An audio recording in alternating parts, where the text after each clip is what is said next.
It's a Bark at the Park day on this incandescent Saturday afternoon in Columbia, Missouri. Game 2 of this three-game series as the Alabama Crimson Tide look to take their first 3 SEC series of the season, and the Missouri Tigers look for their first conference victory of 2026. Glad to have you with us alongside Ashley Moore. I'm Max Tillman. Well, yesterday in the opener, it felt like Alabama was in control really from the first inning on, but Mizzou was able to mount a late rally, just a little bit too late. It was a close game, and but there are no moral victories in softball, so Mizzou really has to come out strong this game. They really need to get in the win column in the SEC, but yesterday it was all Alabama, especially offensively and in the circle. They hit 2 home runs at the Crimson Tide yesterday. They're 49th and 50th of the season. The first from Brooke Wells, just 2 batters in. 2 batters in. Brooke Wells doesn't get a great swing on this one, but still manages to have enough power to get it out of the park. You see Giles there, comes up big. That just drives that ball to the gap for the home run. They were seeing the ball really well off of Marissa McCann, but 2 runs is really all Jocelyn Brisky needs, and she was phenomenal in the circle. Got a lot of chases from that Mizzou lineup up in the zone. She went the distance, 7 innings, allowing just 1 run with 5 Ks to 1 walk. Mizzou has their 7-game win streak snapped. It was the 3rd game decided by 1 run. All victories for the Crimson Tide in those tight ones so far this year. A game that only featured 8 total base hits, so just 3 runs in game 1. And I'm trying to smother those bats in game 2 of the Crimson Tide will be Mizzou's senior in the circle, Sierra Harrison. Your expectation, what does she need to do today to have success? Sierra Harrison's going to have to work up in the zone. She's going to have to get some swings and misses, get that Alabama offense to chase that pitch out of the zone. You see she's going to sit 66, 67. Really her rise ball and her curve ball is where she's going to sit. She's very focused out there, but she's going to have to use that changeup to keep the Alabama hitters off balance in the box. You've got a lineup that's going to look pretty similar to what we saw yesterday. Marley Giles, though, moves up 2 spots from the 8-hole to the 6th spot after that home run a day ago. The Alabama lineup is so potent. They have a lot of power. They can score a lot of runs in a hurry, so Harrison really has to stay focused out there in the circle, make sure that she's getting ahead of hitters. Ready to go, 86 degrees. This is the same temp it was at first pitch a day ago. Another great crowd on hand here in mid-Missouri. Had over 3,200 on Friday night. And we're off and running with the first pitch strike to Audrey Vandegrift. The berm was full yesterday, and they got some souvenirs out there. 3 runs scored, all on solo shots. And it's jam-packed in tight there in the sunshine today as Vandegrift goes the other way down the line. It is back and gone. An opposite field homer to get things started. Vandegrift's 4th homer of the season, and Bama strikes immediately.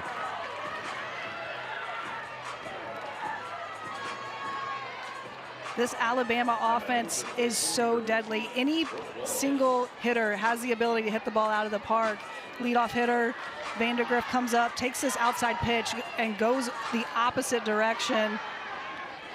A lot of solo home runs hit this weekend. I mean, she was struggling. We were talking about it yesterday a little bit. Then she had that double that started off the 5th inning. That was out towards left center the other way. Now the oppo power down the line. Right, as we were noting the souvenirs from a day ago, and plenty of opportunities for a packed crowd out there beyond the wall. That was just 2 pitches in. Yesterday it was 2 batters. Today 2 pitches before the Crimson Tide strike with the long ball.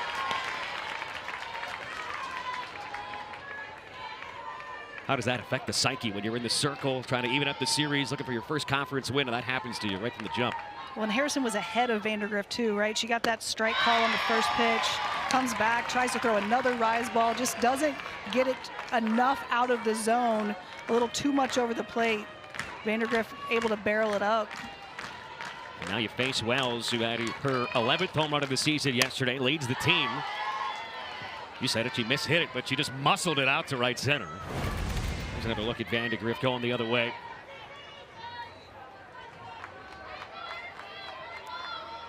What an easy, repeatable stroke that is. Vandegrift has such a pretty swing. I think lefties in general have a lot prettier swings than right-handed hitters, but she did a great job going the opposite direction on that. It's a rise ball. It's a lot easier to hit a rise ball out of the park than it is a drop ball or a curve ball. She just managed to get on top of that and go opposite direction. You're right on the nose, though. There's something about those lefty swings that just look a little bit more appealing to the eye. Here's a swing and a miss and a strikeout at Brooke Wells. So a good bounce back from Harrison. That's a huge out for Sierra Harrison to give up a leadoff home run to come back and get Wells out on a strikeout, and a swinging strikeout at that, right? She gets her to chase the ball out of the zone. So half the hits for Bama so far in this series. 3 of the 6 have left the yard. As Alexis Papillo, the DP, takes ball 1. Vandegrift's now the first player on either team with 2 hits this weekend, too. Well, you don't want to give up home runs, but if you're going to give up a home run, Missouri's done a great job of giving up solo shots. Papillo deep to center, and this is off into the berm. 3 batters in, 2 solo shots for Alabama. Papillo knocks her 11th to tie Wells for the team lead.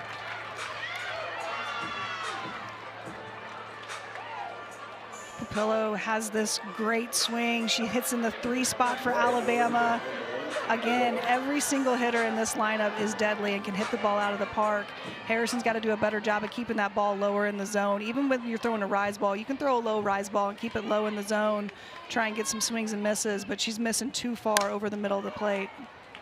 She needs more quick outs just like that. Slow roller over to Smith.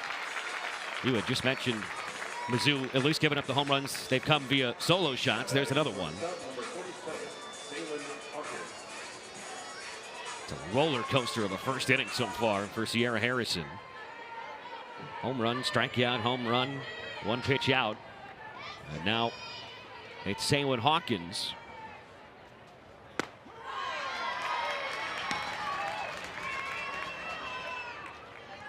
I mean, you can tell the depth of this lineup. 300 plus hitters. You got 9 out there. How about 6 with an OPS north of 1,000? And it's tough with a couple different players. We talked about their recent struggles, and you almost have to put the quotes up for the likes of a Vandegrift or a Giles because the numbers on the year are still stellar. And it's just been a little lull for them over maybe a week or 2. Entering SEC play, right, you see some better pitchers, and maybe that's going to drop your numbers a little bit, but their numbers are so high. I think the most impressive number of that was the 10-plus RBIs for 9 hitters in your lineup. That means you are scoring a lot of runs.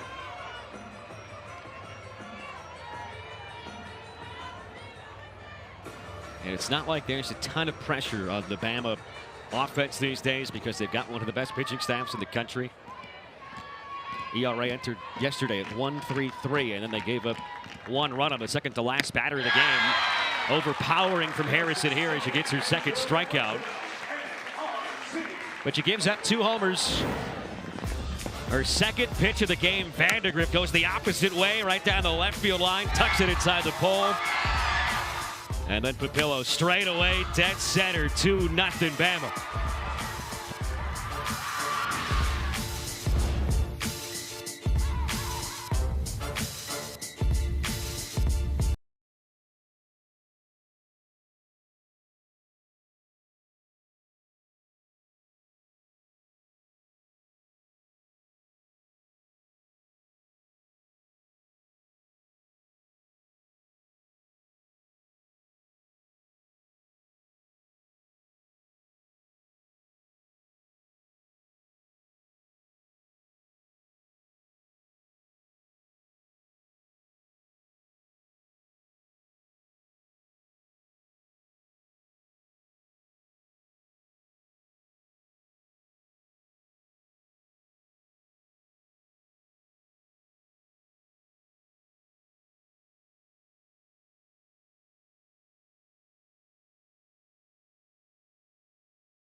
It's our first look this weekend at the freshman Vic Moten.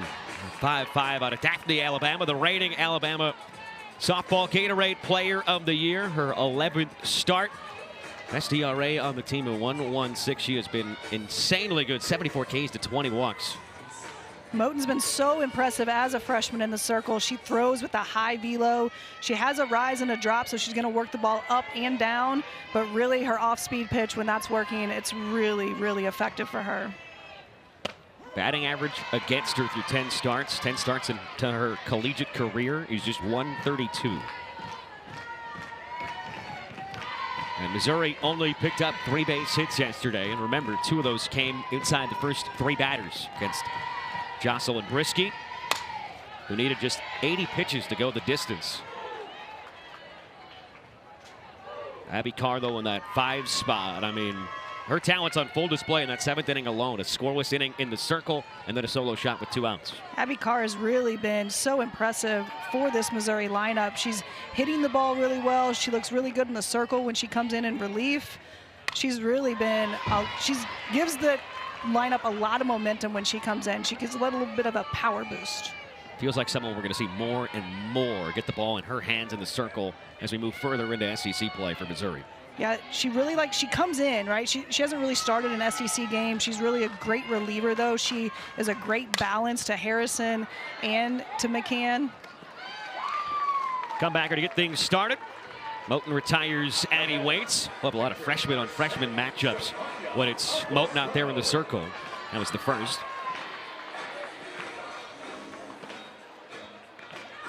Well, you gave the scouting report to the fans watching at home. That's the same thing that Waits is doing to Abrascato. It's a sign of a good leadoff hitter, right? She knows what she missed. She was able to see a few pitches. Really, you want your leadoff hitter to see more pitches so that gives the other hitters in your lineup a chance to see what that pitcher's going to throw. You can look at scouting reports and you can watch film all day. It's just different when you're in the moment and you're actually seeing her live. If you want to get your feet underneath you and get comfortable in the circle to your start, I mean, very contrasting first batters. You give up a home run on one side if you're Harrison. Moten, just a little tapper right back to her. Fields her position well. So here are the freshman phenoms, and we could see all 4 of these today. We'll certainly see Moten, Forrester, and Carr, and maybe Palazzi in relief of Moten at some point, too. We'll see how the game goes, but 4 of the most impactful players for these respective teams, just first-year players in the SEC. Both teams have a lot of young players on their team, a lot of new players that are getting some time.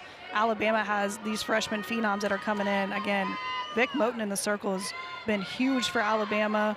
You see Abby Carr there in the dugout. She's just been so steady for Missouri as a freshman. You don't normally see that much, that calm demeanor in a freshman, and she's just been so steady for them.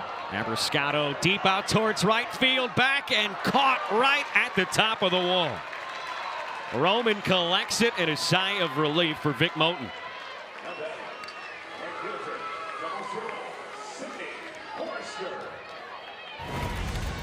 Good play by Roman out there in right field. Abrascato just misses this ball. Gets a little bit too much underneath it as opposed to driving that ball out of the park. But seeing the ball well off Moten in that at-bat for Abrascato.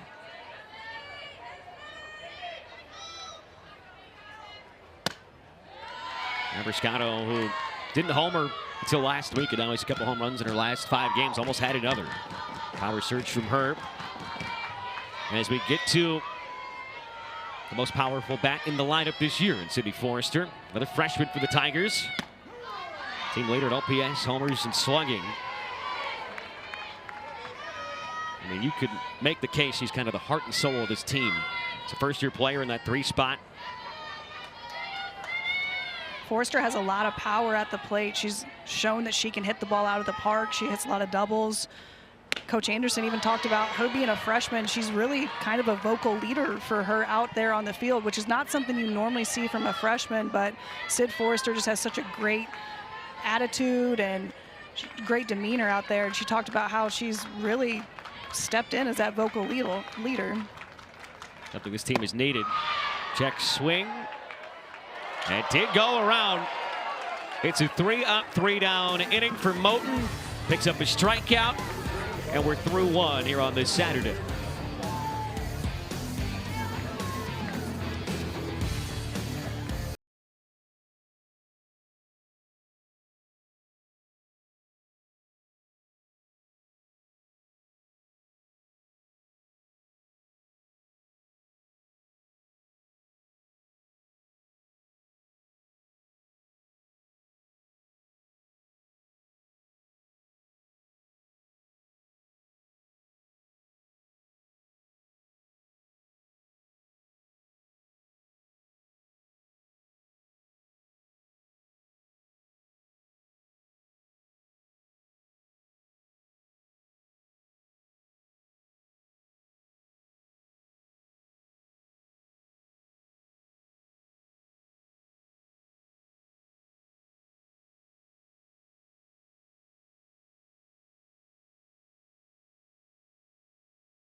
Sunday afternoon at Columbia, Missouri, and a hot start for the visitors. Alabama with a couple of solo shots.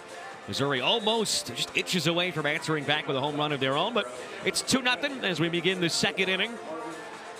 A lot of sleeves rolled up. Great day to get working on that tan. It's only been springtime officially for a little bit over 24 hours, so the Alabama fans always travel well. There's a lot of them here enjoying what they've seen so far. 6, 7, and 8 coming up for the Crimson Tide. Marley Giles, the catcher, is first. Senior from Clanton, Alabama. It's one of those fascinating kind of chess games that softball is, because she was hitting fourth. She struggled a little bit. They moved her down to 8 on Sunday versus Arkansas. Drove in 2 that day.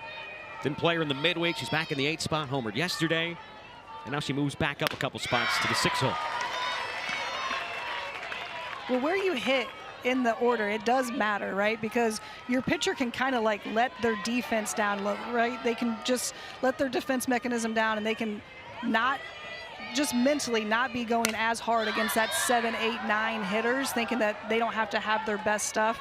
But in the SEC, those 7, 8, 9 hitters are still just as good as the rest of the country is in their 1, 2, 3. And this was one of the best swings we saw yesterday. Took a pitch up and away, out and away. And that wound up proving to be the game-winning base hit in the 4th inning. 2-out solo shot. That was the last inning for Marissa McCann, who took the loss. And she just really struggled to get that final out of any frame. Strike 3 called. Back-to-back Ks here for Sierra Harrison.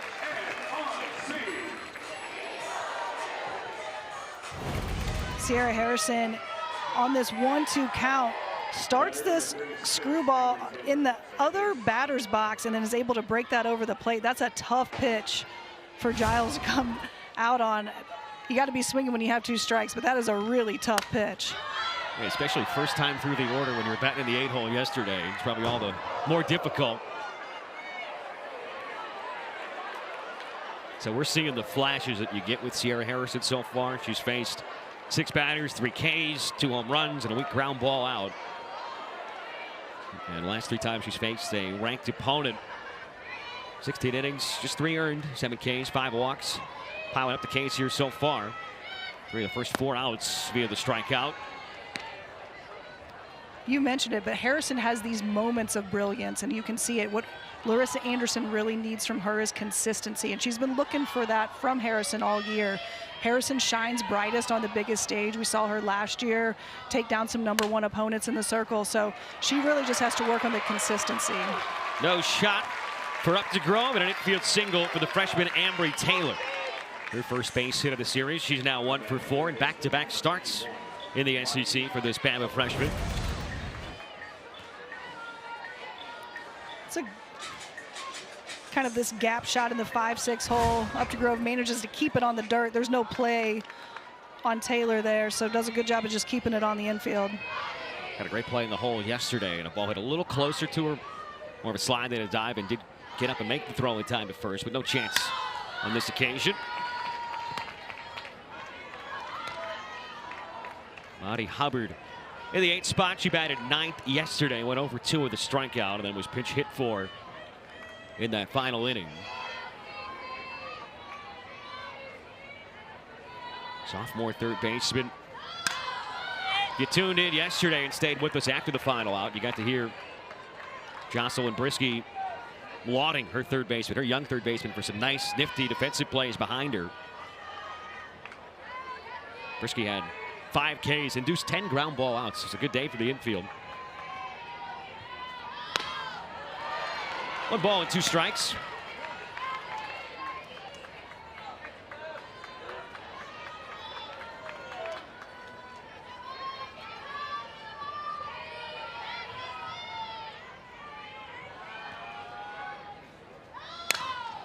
On the ground to third. Waits, goes to second for 1, and they get the lead runner.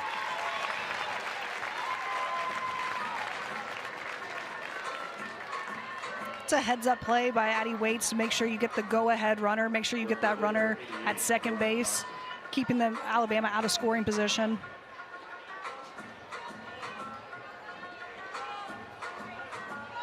Alabama was stranded 6 yesterday.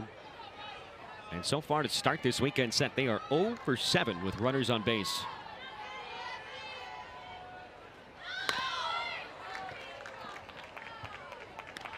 I mean, you think situationally yesterday, 0 for 6 with runners on, 0 for 5 with runners at scoring position. Leadoff batter was only on one time all game, and that was an inning in which they did not score, but still the victory. When you have Jocelyn Brisky in the circle, you don't need that many runs to get a win if you're Alabama. So their offense did what they needed to do, but I can't imagine Coach Murphy was happy with the, not hitting with runners on and runners in scoring position. And certainly that's what great teams do and championship teams do. They win in different ways, and when they don't have their best, maybe on offense or in the circle, and certainly didn't have their best offensive effort yesterday, still coming away with those W's. 0-2 to Johnson, hit well to left, heels on the track. Escahalan makes the grab, and the 0 for with runners on continues this weekend for the Crimson Tide.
Coming up tonight at 8 Eastern, 7 Central, a champion will be crowned in the second session with Oklahoma, LSU, Florida, and Alabama competing for the title on the mat. SEC Gymnastics Session 2, 8 Eastern time.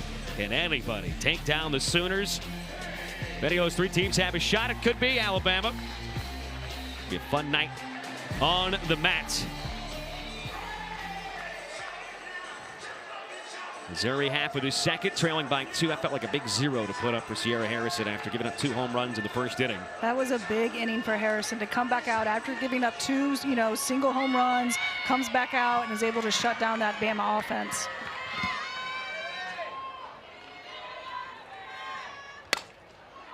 Jam shot out to shallow center, past the dive of Hawkins. Lead off base runner for just the second time in the first 9 innings this weekend for Missouri. And Abby Hayes single. Abby Hay doesn't get all of this one, but sometimes that doesn't matter in softball. Right now, Mizzou offense, they just need to be able to manufacture some runs. So getting your leadoff hitter on, you'll take it any way you can. They didn't have a lot of chances to score against Brisky yesterday. Had a leadoff walk in the 4th to Sydney Forrester. But the Tigers only had 2 at-bats all day long with a runner in scoring position, and they both came in the first inning. When we talk about the momentum of Harrison putting up the 0, it felt like all the big momentum plays, obviously outside of Carr's 2-out 7th inning home run, came when they got the 3rd out of an inning with runners on. There's not a lot of juice in the offense. But Abby Carr certainly provided the most important swing for Mizzou yesterday. Her 6th home run of the season. No doubter out to left center.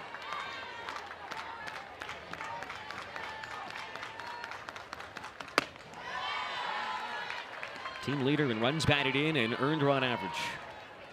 That's a combo for a freshman. That's not something you normally see, especially on an SEC team. Flip-flop with Sophie Smith in the lineup today, so she's hitting 5th. She's evened it up now. This might be the most highly anticipated freshman-on-freshman matchup we'll see all day long. Abby Carr's been so impressive, as we mentioned, in the circle and in the box. But I think where I'm most impressed with her as a freshman is her eye. She does such a good job of having self-awareness in the box. Strikes out here. Second punch out for Vic Moten. And more scouting reports on the way back to the dugout.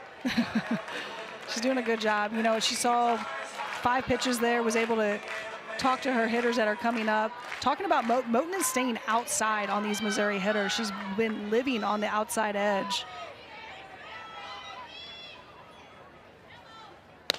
Does that speak to the trust that, you know, her teammates have in her when you've got freshmen like Waits in the leadoff spot and then Carr going up there, and they're going back to the dugout as true freshmen who have only played, you know, 3-4 SEC games, and they're giving you the scouting report. There's a lot of respect there with that entire Missouri lineup, and you have a lot of freshmen. There's a lot of young kids in that Missouri lineup, so there's a lot of respect, a lot of trust in Addie Wade, Sid Forrester, Abby Carr. You know, those are 3 freshmen hitting in the first 5 spots there, so just a lot of trust with Larissa Anderson and the rest of the Missouri lineup.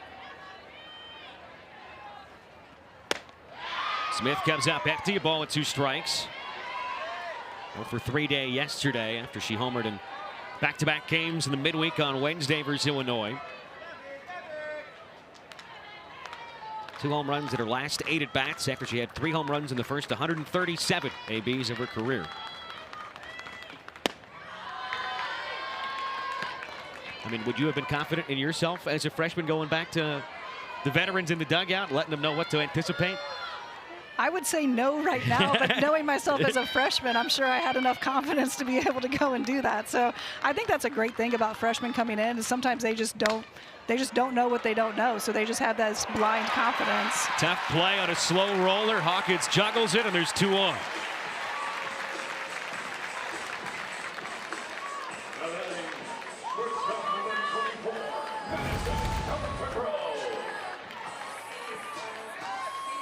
That's a tough play for Hawkins and Hubbard there. You got Hubbard at third base trying to come over and cut that ball off. That's really the only shot you have, is for your third baseman to come over and make that play.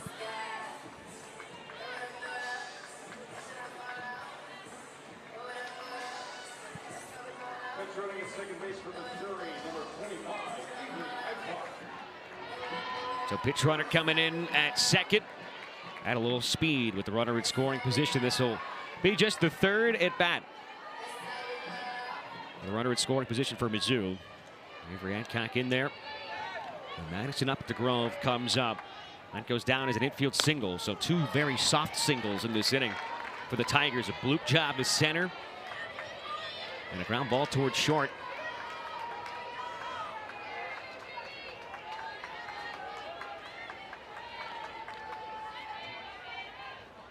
Up to Grove. Jammed up and out of play.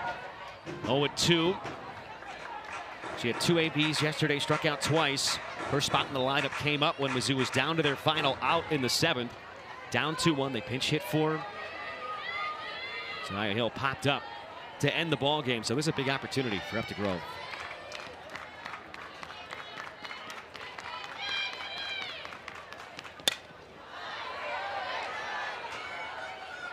Up to Grove hitting in the 7th spot in the Missouri lineup. She has a lot of pop in her bat. She just hasn't been seeing the ball as well this year. You know, sometimes that happens in your sophomore season where you can kind of slump a little bit after there's a lot of more film on you, a lot more scouting reports. So had a decent freshman campaign, kind of coming in struggling a little bit offensively here in her sophomore year. Makes a ball. It's got to be hard to not get too deep in your own head when you're struggling. You're down towards the bottom of a lineup. You're facing this rotation. You know you might only get 2 or 3 at-bats throughout a day. It's where you can get in your head. You can spiral, and you really just have to work hard mentally to stay in the moment. Take it 1 pitch at a time. Yeah, I learned a phrase 2 days ago via Patrick Murphy when he was describing one of his players in a slump as having too many socks in the drawer. Like there's just too much going on in your head. You got to compartmentalize, and there's a little bit too much chaoticness Too many socks in the drawer. Too many socks in the drawer. That just, again, that was a great phrase, but that happens a lot in softball, and it happens a lot with some of the younger players, especially in that sophomore season when they come in after they've had a good freshman campaign. It can just mess with your head a little bit if you don't see success right off the bat. I'll be honest with you, actually, I had to Google that one. Make sure we were on the same page. I did. I actually Googled it as well when we got off the call. Up to Grove, taps one towards third, only plays across the diamond. Humber gets the out there, and now 2 in scoring position, and potentially a 2-out single away from tying this.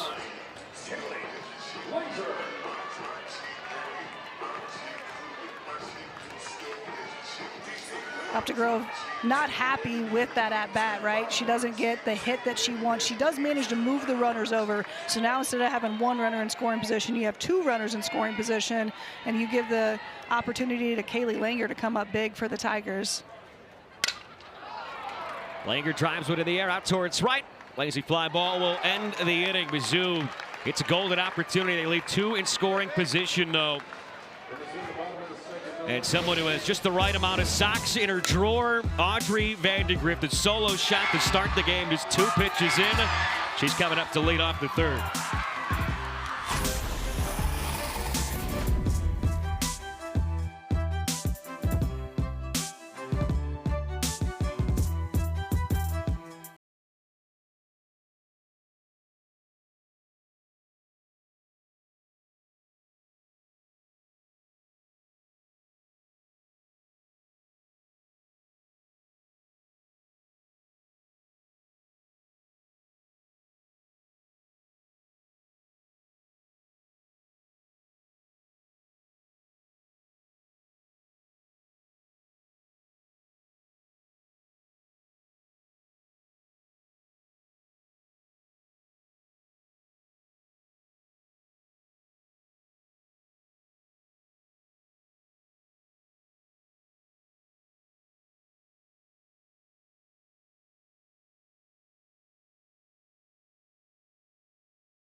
Still 2-0 as Mizzou leaves 2 aboard in scoring position, and their crack at it in the second inning. 2 shutout frames from Vic Moten. Now on this sun-soaked Mizzou softball stadium diamond, we approach the top of the third and the top of the lineup. Yesterday it was on base just once for the leadoff spot. That was Vandegrift with a double. She pops this bunt up, though. Easiest play of the day. Brady Waits over there at third base. It's a big out for Harrison. Vandegrift trying to do something that I think is always really fun, is when you can hit a home run and then get a bunt for a hit. As a leadoff hitter, she has a lot of speed, gets down the line really well. Obviously not a good bunt there, but that's a big out for Harrison to get the first out of this third inning. Especially when you're a lefty, right? Yeah. You go oppo home run first time up and then try to lay one down. Keep the defense on their toes. I mean, talk about applying pressure. That's what you get out of Audrey Vandegrift in that leadoff spot. Wells struck out swinging her first time up.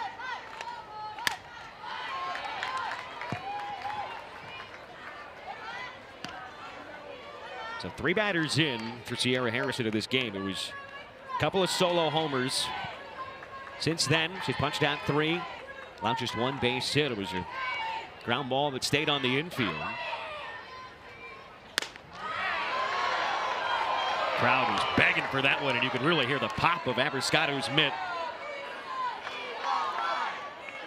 It's almost too good of an 0-2 pitch. You really want to make sure if you're ahead 0-2 with this Alabama lineup, you need to get that ball a little bit more outside. On the ground, right back to Waits. He's got the first 2 outs of this third.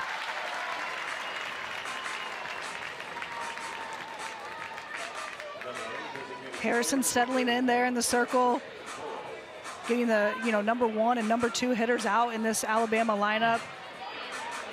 Really making sure she has to stay focused out there. You get the first 2 outs. You don't want to take a breath. You really got to keep attacking this Alabama lineup. And now you get one of, if not the strongest bats in the lineup, and one of the strongest players, literally and figuratively, on the roster. Alexis Papillo up there, who homered her first time up against Sierra Harrison.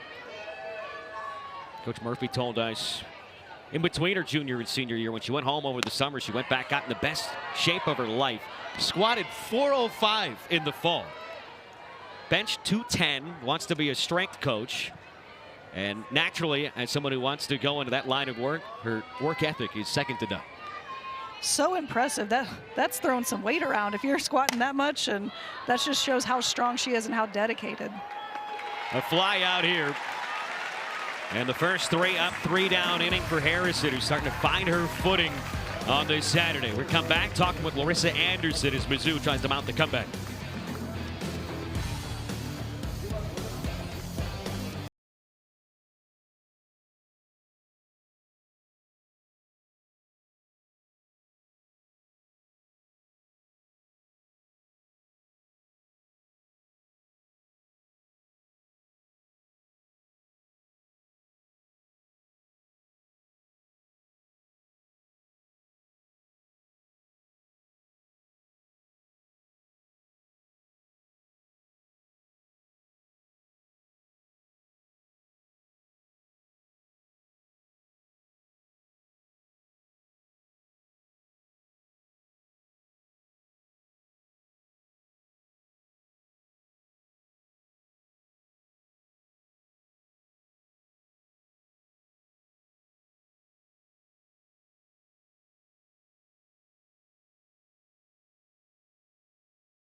Home half with the third inning coming up. It'll be 9-1-2 coming to bat with the Tigers. Max Toma, Ashley Moore with you, and we are joined now by Larissa Anderson and Coach Sierra Harrison. It was a tough start, but she looks to have found her footing.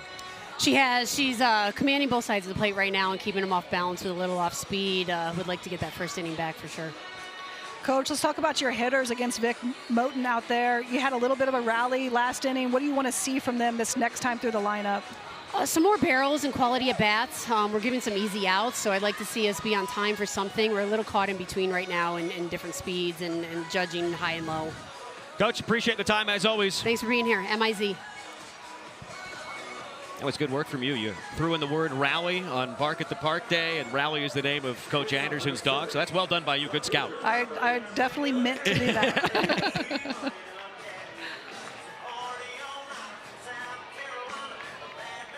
These weekends at the ballpark, you're just amazing, right? SEC play underway. It's the third conference series already for Bama, the second for Mizzou, the first here at home, but 86 degrees, the sunshine coming down, full house, especially out there in the outfield. And when we hopped on headset with her before we came back on air, and what was the first thing Coach Anderson said? Wow, beautiful day, isn't it? Great crowd. What a crowd. I mean, I think that's what's so impressive about the game of softball in general is how much it's grown. Coach Murphy mentioned that in our call earlier this week with him about how many more eyes are on the game. And I mean, this is a Saturday in March, obviously a beautiful day, but this type of crowd didn't happen 8-10 years ago in any softball arena. So this is really exciting to see for the game and really exciting to see for the girls. Claire Cahanwood up there, 9-1-2 for the Tigers in this third. It's the first look for Cahanwood against Vic Moten. I mean, you think back So a couple years ago when Mizzou was hosting the Super versus Duke and the crowds they had here that weekend in a thrilling 3-game set, they're looking to get back there, and certainly this is a series that they might need to come back and win today and tomorrow if they want to have any chance at making a regional come the end of the season. And Alabama, it's just Women's College World Series kind of or bust every year. Yes, when we talked to Coach Murphy earlier this week, he mentioned the World Series. It's like once you've been there one time, you just expect to be there as a player. So he's really expecting these juniors and seniors. That's just an expectation. That's the goal, but he said we don't even talk about that goal. It's just expected. Yeah, it's not something they talk about. They don't really use the word expectation or World Series, right? Because they made it there for the first time with him in 2000, and ever since then, he just expects to go there every year. And they've been darn close to doing that. He mentioned they had a down year last year when they made a super regional. I think a lot of teams would take that as, making it to a super regional for your down year. Kaywood rolls over towards Taylor. 3 straight retired from Vic Moten.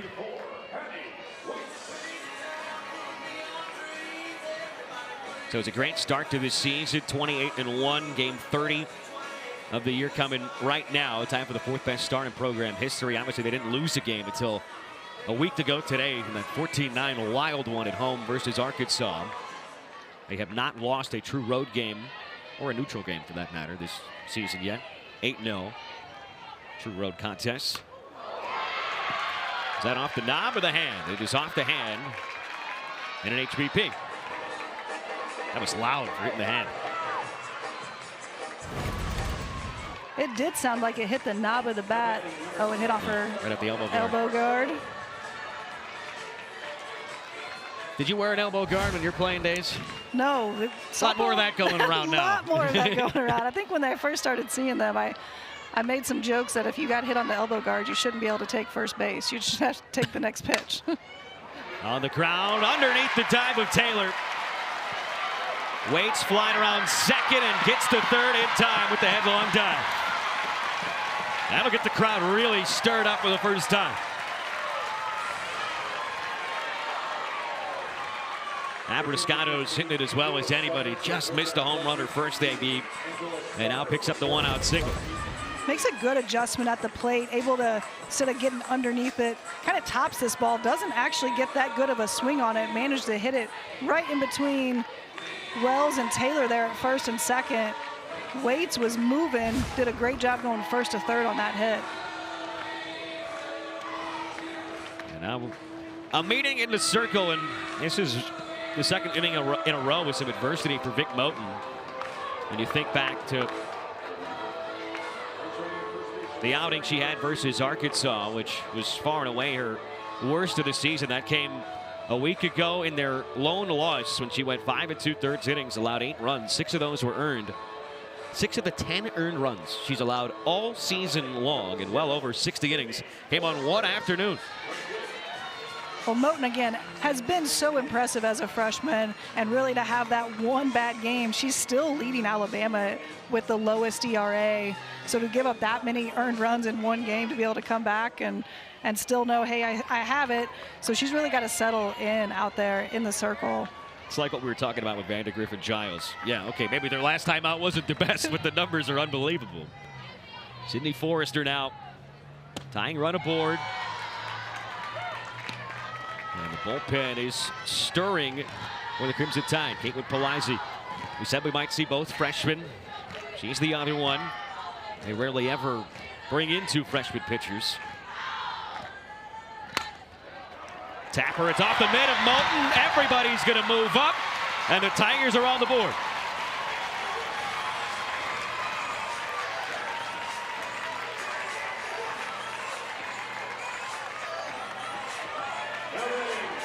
These Missouri hitters are just putting the ball in play. They're not doing a great job of getting a barrel on the ball, but they're hitting the ball. They're getting the ball in play off of Moten. You see Moten can't make the play there. It's so hard as a pitcher to not go for that ball. If she lets it go, Hawkins has a play on it and is probably able to make that out, but it's just hard as a pitcher to not be able to go for that ball.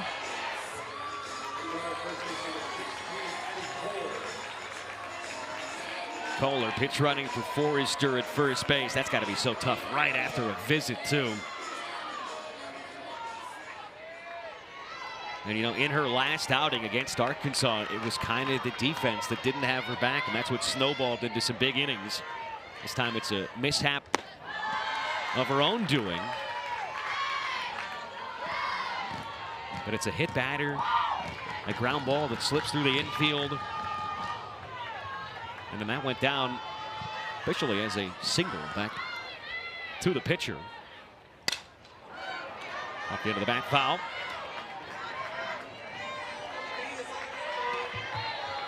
That's a tough single for Moten, I think. Yeah, I had it down. He won him.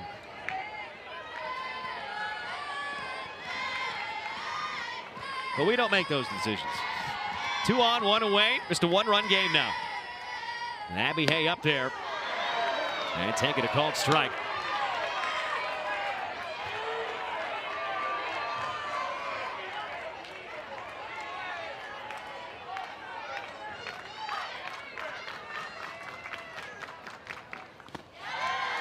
Good stop on one in the dirt.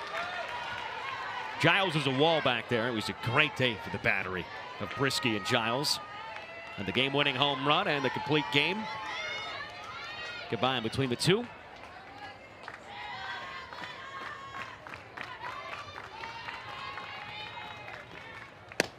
And Hay takes strike 3. Biggest strikeout so far today for the freshman Vic Moten. This is a big strikeout for Moten to come back after having a few miscues on defense. Gets this outside corner. Threw that pitch back to back. Got the strike call on both of them. Abby Carr as it skips away this time from Giles. Blacks into third, Kohler to second. This third inning, Moten's had some adversity out there in the circle. What I've noticed from her is with this adversity, she's missed bigger. She's been missing in the dirt a little bit more than we saw in the first couple innings. You see her trying to get the ball a little bit further out of the zone. And now you're behind 2-0 to the team's RBI leader. That might change how you approach things, and it looks like it will. Because now you've got first base open. Little unintentional, intentional walk there. Yeah. We'll load him up for Sophie Smith. This is huge because the only change in the lineup was these 2 spots. Yesterday it was Smith, then Carr. Today Carr, then Smith. Bases loaded, 2 outs. Mizzou still looking for their first base hit with a runner in scoring position in this series. And Patrick Murphy's hoping that his young freshman stud can maneuver her way through some traffic.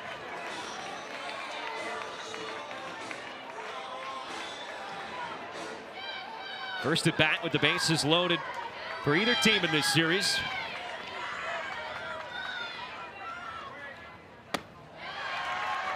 And just falling behind consistently.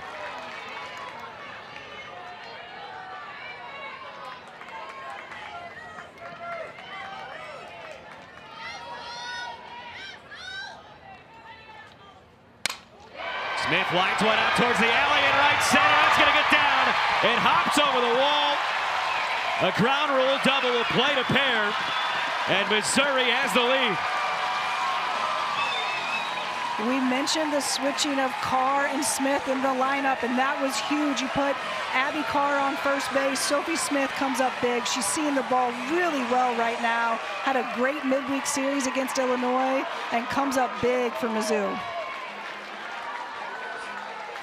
That's one of the crazy things about softball, right? You change one thing in the lineup, and immediately it's so important. So important. You see Vic Morton, she got behind in the count. She was down 2-0, had to come back and just throw too good of a pitch.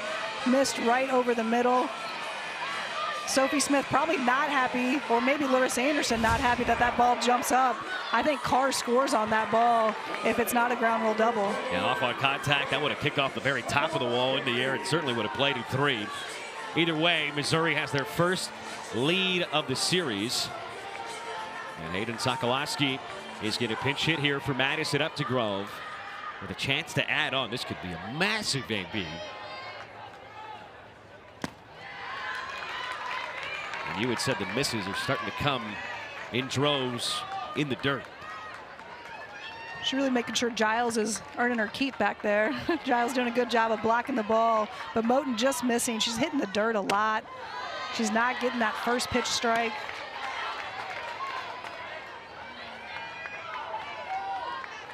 She had to work tough last week in her worst outing against Arkansas. 118 pitches that day at 5 2/3. Got back out of play. She's ahead now.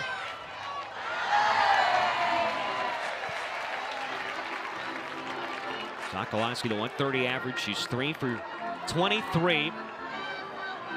A couple of runs batted in. Coming in off the bench in this third. 2 on, 2 away. 2-strike offering, misses down low again. And you could see some frustration there from Moten, who's going to ask for a new softball. See Moten just not having her best stuff right now against Mizzou. Again, getting behind on hitters, missing a little too much. You're not going to get any chases from the hitters if you're hitting in the dirt.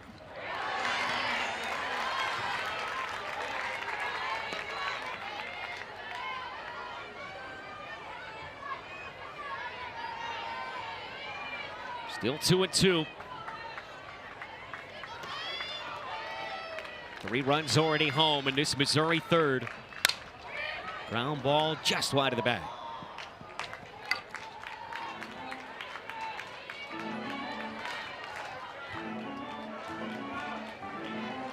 You know, we've also noted this is, part of the reason why Larissa Anderson's back coaching third, so she can let everybody know in the dugout when she wants them up and moving around and taking some dry hacks so they're ready to go at any point, because you might have Sokolowski coming up here in just the third inning as a pinch hitter. And now it's full. You mentioned Coach Anderson moving back to third and just being able to tell who's engaged in the dugout, who's got it, and who's making sure that, you can time up the pitch. If you're not playing, you can make sure that you're paying attention, seeing where the defense is. And if you're at third base, it's a lot easier to be able to tell. Ball 4, they're loaded again, and Sokolowski's fired up. That's a great pinch hit at bat for her to come up. She fouls off a couple tough pitches. She's able to get a walk. Now you got bases loaded.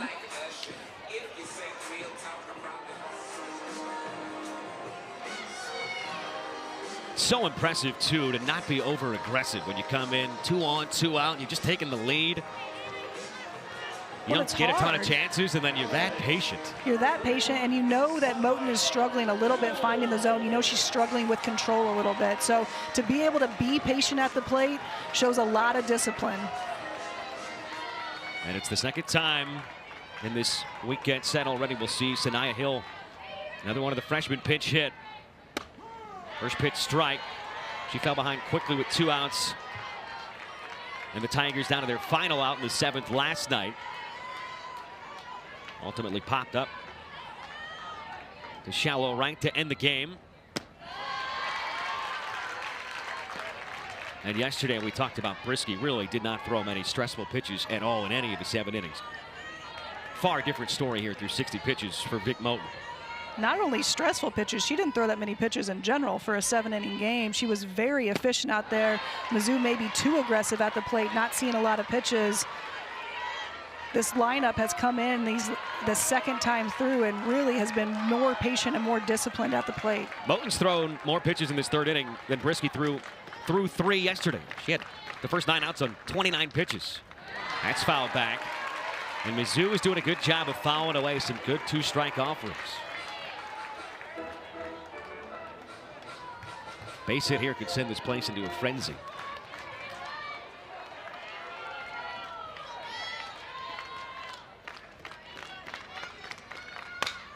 Tapper out in front of the plate. Moten, miscommunication, safe at home, and another run scores. Giles came off the plate. She thought Moten was going to go to first. Did not get back to the dish in time. You mentioned the miscues, and that's another miscue by this defense. The ruling on the field is that the runner is safe at home plate. Alabama's challenging the ruling on the field. The play is under further review. So we'll see a challenge. There's a lot going on there for a ball that traveled about 12 feet. The ball didn't go far. The bat was in the way. Just a lot of chaos out there.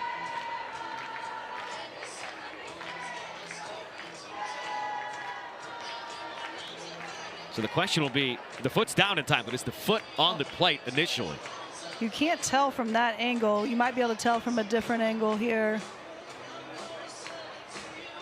That's a tough call. I'm not sure you're going to have enough to overturn it. This will be the best look, and I think they'll overturn this. If from that angle, you can definitely. What a great adjustment and stretch from your senior catcher. This look provided by Hawkeye. I mean, Marley Giles, you could see her pointing with the right hand, go to first, and then drops that left foot back and somehow found the play. After further review, the ruling on the field has changed. The runner is out at home plate. Alabama retains their challenge. They have 2 remaining. So what a moment that could be in the grand scheme of things. Take the run off the board. It's a 3-run third on 3 hits, though, for the Tigers. They take the lead.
Three-run third inning for the Tigers. They do strand 3, though. Had another run on the board there for a moment before the challenge of the overturned call, and Addie Kohler, who came in to pinch run for Sydney Forrester, will now remain out there in right field. It's the one defensive change. And a long wait there between innings for Sierra Harrison. Huge call, though. That could be a game changer, right? That overturning that call could be a game changer for Alabama. It was a great decision to challenge that call. It's a really close play at the plate, little bang-bang call. Would have made it 4-2. Bases would have remained loaded, obviously. Ball and a strike to Anna Roman.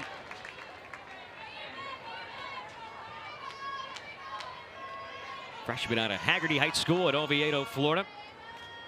Had another walk yesterday, her 19th of the season. She's the team leader. Off the outside edge, a ball with 2 strikes. How crazy to have a freshman leading your team in base on balls as a cleanup hitter in the SEC.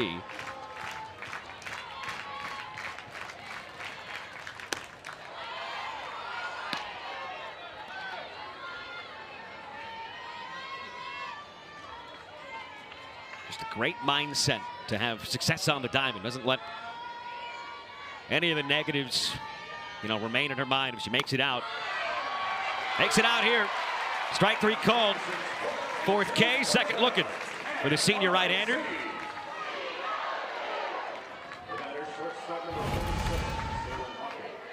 Harrison does a great job against Roman. She's worked her outside for 4 pitches in a row, comes back with an outside changeup, kind of freezes her, little deer in the headlights look from Roman there in the box. Two quick ones. Hawkins grounds out the second. I mean, second time through the order. It's been 5 up, 5 down for Sierra Harrison, and she's been rather brilliant, really, since the second home run. What's changed in your mind? I think she's locked in. You know, we talked about how she has these flashes of brilliance, but she can get extremely focused and extremely locked in. You saw even the home runs that were hit, they weren't bad pitches. They missed a little too much over the plate, but she's done a great job of coming out, getting ahead of hitters, working the corners. She's doing a great job with her screwball that's, you know, starting and moving really well. She's just really locked in out there in the circle. That can be a really tough thing, especially on younger pitchers, when you maybe execute your pitch well, and sometimes you just got to tip your cap. I mean, Vandegrift has a heck of a swing in the first inning. Well, that's just, it's softball, right? So you saw even when Abby Hayes, she kind of gets the flare hit. Sometimes it's just not going to go your way, and you really have to mentally just be able to bounce back and take it pitch by pitch. That's what the best ones do. Sometimes the bloopers land, sometimes the hard hit balls somebody catches in diving fashion. Looking for back-to-back 3 up, 3 down innings and trying to get through the senior catcher, Marley Giles. And it's 1-2 now. Efficiency has really improved over the last couple innings, too.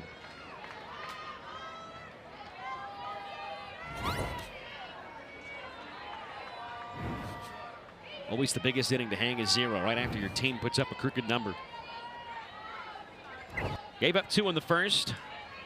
Missouri strikes for 3 in the third.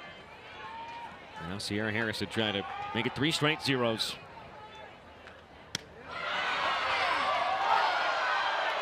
The crowd, I mean, almost everybody came out of their seats on that one. It felt like that off-speed delivery was floating in the air for an eternity. It did. Looked like that ball took forever to get to the plate. Senior versus senior. 2-2. Fouled right back.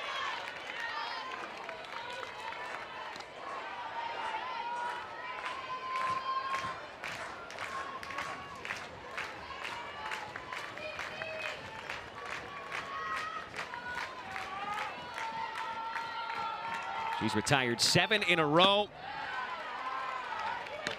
And now this will be one of her longest battles. Giles was punched out looking her first time up. Homered yesterday. That homer came in the 4th inning. And she smacks one out towards the alley in right center. Giles digging for second. And it's her second extra base hit of the series.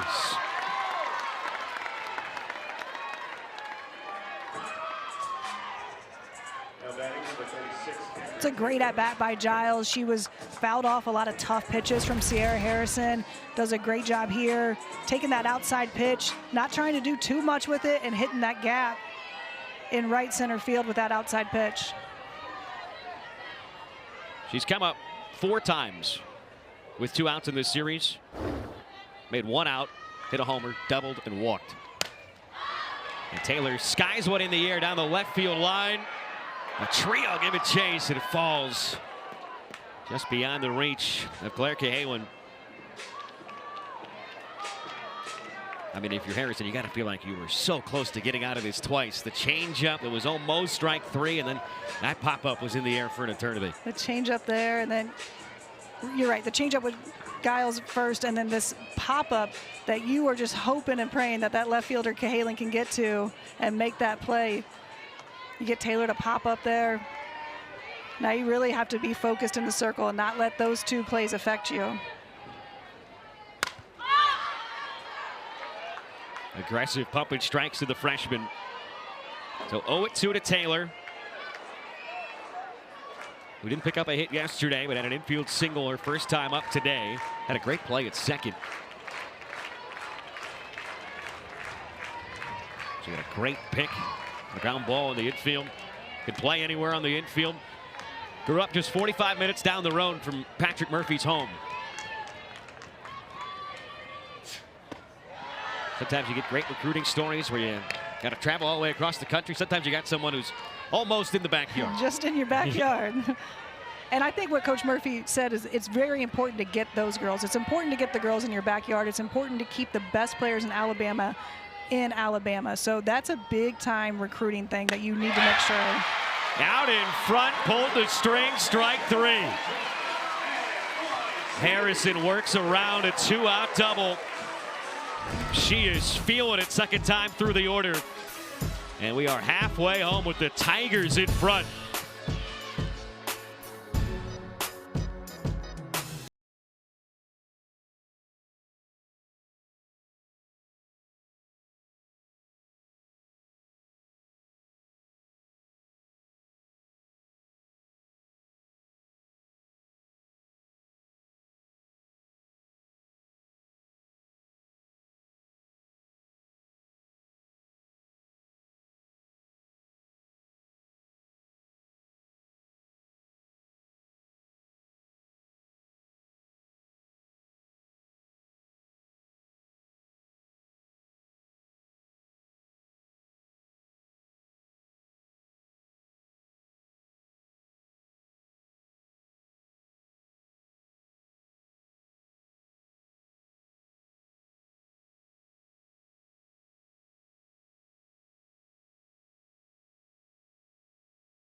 Number 4, Oklahoma and Ole Miss continue their 3-game series at the Ole Miss Softball Complex at Oxford tomorrow and Monday. Both games are on SEC Network and the ESPN app at 7 Eastern, 6 Central.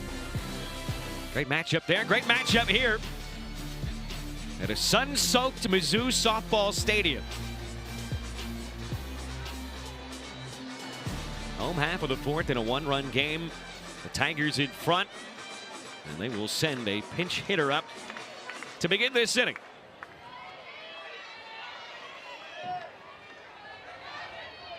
Lenny Ramsey in there for Claire Cahawan in the 9 spot. 4th inning of work for Vic Moten. Kind of had 2 reverse outings going where Moten looked so strong so early, and now it's getting harder and more difficult for her as this game progresses. And for Sierra Harrison, I mean, she looks as locked in as ever. Maybe the difference between a freshman and a senior out there. Harrison locked in after giving up the 2 first-inning home runs. Moten came out strong, and really in that 3rd inning has struggled. She's struggling to find the zone right now. You can see her overthrowing a little bit, so her pitches are missing way out of the zone as opposed to just missing right out of the zone. She had to feel like she caught a huge break with the final out of that 3rd, too. It could have gotten worse. Back in the zone here. Well, Moten's such a competitor to even, you know, earlier in that inning, she also misplayed a ball that was hit at her that wasn't hit that hard. She tried to make a play on it, hit off her glove. And then to have that play, to be able to challenge it and get the out call was huge for her. Yeah, 'cause she could have well had 2 errors. Wound up with none because they went infield single on that first one. I'd love to be a hitter with that call. And that is ball 4. What a reaction for Giles behind the dish. She thought that was strike 3 looking.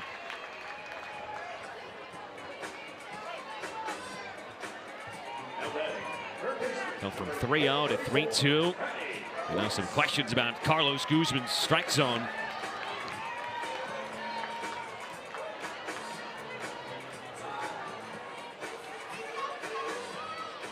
Leadoff base runner for the 2nd time today, 3rd time this weekend for Mizzou. And that's a great way to turn the lineup over to the top. Missouri's had some really great pinch hit at-bats. Girls coming off the bench and really having great at-bats, getting hits, getting on base.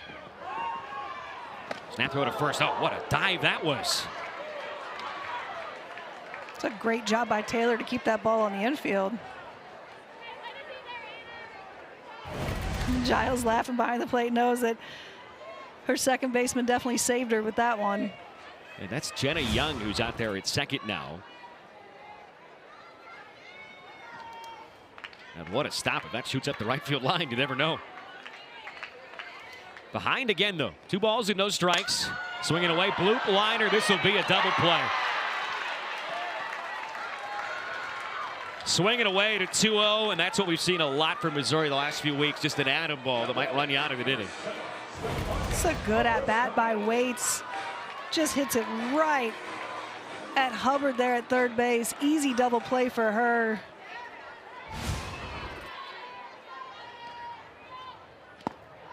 We saw that a few times in the Florida series. And even though you look at these records and you see Missouri 14-17, 0-4 in the SEC, those 4 losses combined, they've been outscored by 6. 3 one-run defeats. And then that 5-2 loss where they actually had some traffic on in the final inning on Monday versus Florida a couple weeks ago. So that's why Larissa Anderson talks so much about, hey, we're winning battles, but we are losing the war. And that can happen with a young team, and then you have to relearn how to win. She has a lot of young girls in the lineup right now.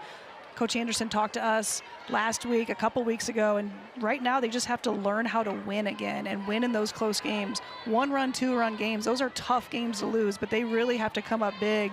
And against the SEC, you're going to have to win a lot of those 1-run games. Abrascato down the line and right, and way go! Another long ball for Abrascato. Her 3rd in her last 6 games. And Missouri leads by 2. Abrascato had a slow start to her offense this season in her junior year. She moved positions defensively, really had to go behind the plate, which maybe affected her in the box a little bit. But these last few weeks, she is seeing the ball so well. We've seen her hit gap to gap, and you see her power coming back. Able to turn on these inside pitches. That ball was absolutely destroyed to right field. And you think back to her first at bat. I mean, she's maybe 2 feet away from having a multi-homer game. And she didn't get all of that ball in her first at bat. Really, she, was underneath it just a little bit too much. But again, seeing the ball so well, she's being very disciplined at the plate. So she came into today with 9 extra base hits on the season. 7 of those had come in the 7-game win streak. And now she's got another. That's why you mentioned maybe a bye-week series in the SEC coming at the right time for this team. That's what we talked to Coach Anderson about, that bye-week series where they were able to get some confidence. They were able to win a lot of games and get that record back to what they want. Just gave them a lot of confidence. And that is something we have not really seen from this young Tigers outfit. And that is line drive double play, energy sapped away. And then what do? You step up and do it yourself with a solo blast. When we talked, right, you have the freshmen, a lot of young kids in the lineup for the junior and Abrascato to come up big. That just shows you the maturity that she has and how much of a pop she can bring to the offense.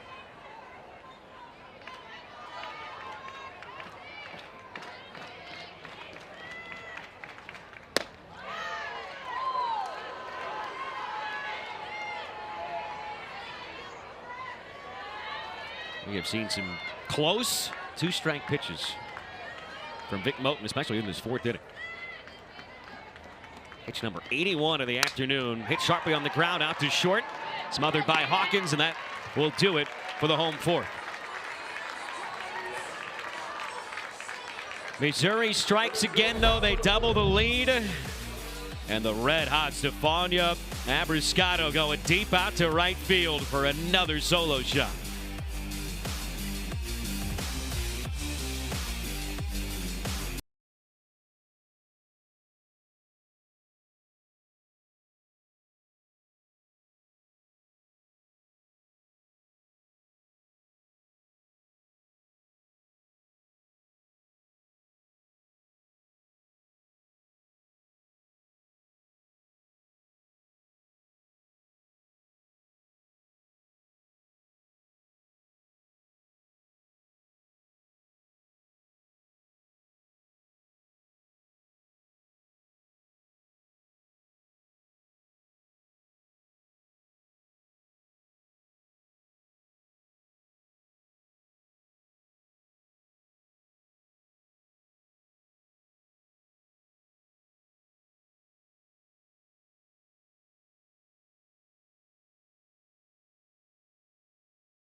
Top of the 5th inning here in Game 2 of this series. The Tigers trying to even up this set with a win today. Alabama trying to rally late here as we welcome in Patrick Murphy. And Coach, Sierra Harrison's kind of gotten better as the game has progressed. What's the approach here from the 5th inning on against her? Yeah, kudos to her. She gave up 2 bombs in the first, and now she's thrown up a bunch of zeros. So we need to do something a little bit better. Maybe stay in the strike zone and hammer strikes, but take the balls, which is easier said than done. Coach, what are you seeing from Moten out there in the circle these last couple innings, and what does she need to kind of change to get some more zeros on the board? Yeah, she needs to compete a little bit better because I felt like, once that she kind of got punched, she didn't punch back much. So I might make a change. We'll see what happens in this inning. And I do want to shout out one of my former players from the good old city of Troy, Missouri, right behind me in the crowd here, Jackie Branham. Was a great player for us, great family, and she's here today to watch us. So roll Tide. Shout it out. We love it. Thanks, Coach. Yeah, thanks a lot for being here. Always a pleasure. It's a big time right now for this offense. You just saw the graphic. I mean, they have scored 4 runs in this series. They have all come on solo home runs. They haven't been able to piece together an inning where they have a few hits. He needs Moten to compete a little bit more. And he needs this lineup to start swinging at strikes and taking balls. Sometimes it sounds so simple. Sometimes the game sounds simple. It's just not as simple when you're actually in it. You can start pressing a little bit too much. We saw Moten out there in the circle maybe pressing a little too much when things kind of started to go awry. So Harrison really has to buckle down. Even though she's thrown a couple innings where she's had some zeros, she really has to make sure she doesn't let up. It really needs to be all gas. She's behind now 2-0 to the 8-hole hitter in Monty Hubbard. Get into a fielder's choice towards third, her first time up. And now she's ahead 3 balls and no strikes, and Abrascato is going to go out there. Last thing you want to do when you've got a lead late into the game in the final few innings and towards the bottom of the order. Especially against this Alabama lineup. Again, they've only given up solo home runs, but Missouri has to make sure that they are keeping runners off base, because at any point this Bama offense can hit the ball out of the park.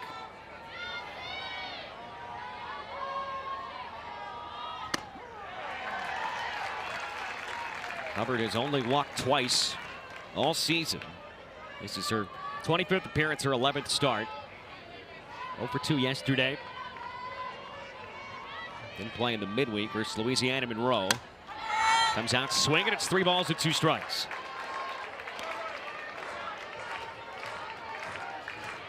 And this next pitch might set the tone in this 5th inning.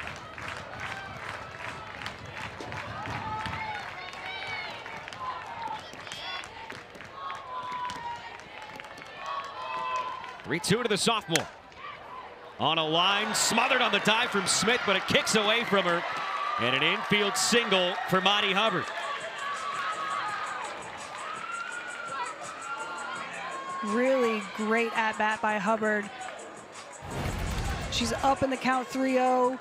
Harrison works it back to a full count. Does a great job of hitting a really hard ground ball right in that hole between the first and second baseman. Sophie Smith can't come up with it.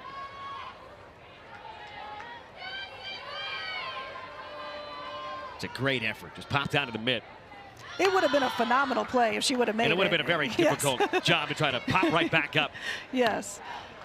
Hubbard was moving down the line pretty quick. It would have been a really hard play. Sophie Smith, great job keeping it on the dirt. This is one of my favorite bats out there, by the way. This looks like a mid-summertime popsicle. Like a bomb pop. Yep. That firecracker look.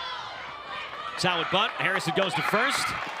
Sacrifice executed from Lauren Johnson.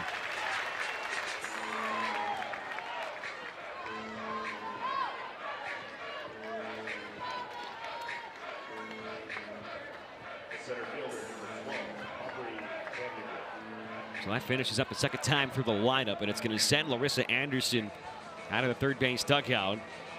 This will be the third at bat for Audrey Vandegrift, and I would say expect anything after she homered down the left field line her first time up, and then tried to drop down a bunt for a base hit last AB.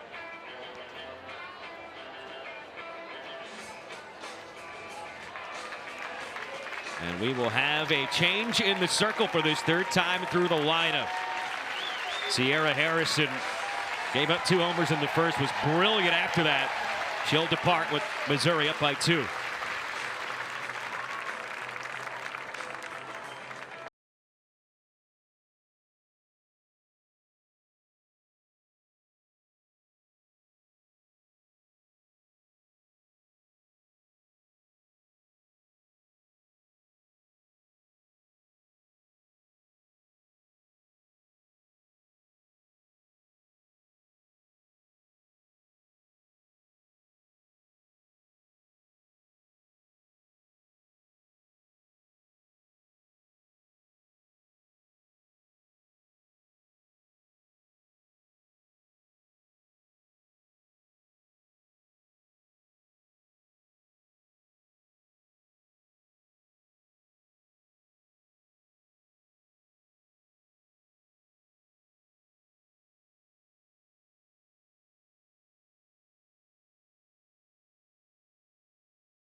Sierra Harrison gives up 2 homers early, Ashley, but she really found her own. She gave up 2 home runs, but she came back and she threw phenomenal in the circle. She gained confidence throughout the whole way, and her changeup was really deadly against this Alabama lineup. Got stronger as the game went on. Now it's back to the top. Vandegrift up for a 3rd time and facing Abby Carr. So Carr came out in the circle for the 7th inning yesterday. Went 3 up, 3 down. She did face Vandegrift and Wells, who's on deck right now. Got them both. Vandegrift popped up the 2nd. And I've used this word a few times with Coach Anderson, showing faith in the freshman. Certainly that's the case here. 2-run game. Runner on in scoring position. We're into the 5th already. And a massive opportunity for Carr. He's known for that nasty changeup. No swing this time. We see Abby Carr come in relief often for this Missouri pitching staff, and what really, she complements both McCann and Harrison so well with how she moves the ball around and really how much she uses her changeup. It really just throws hitters off in the box.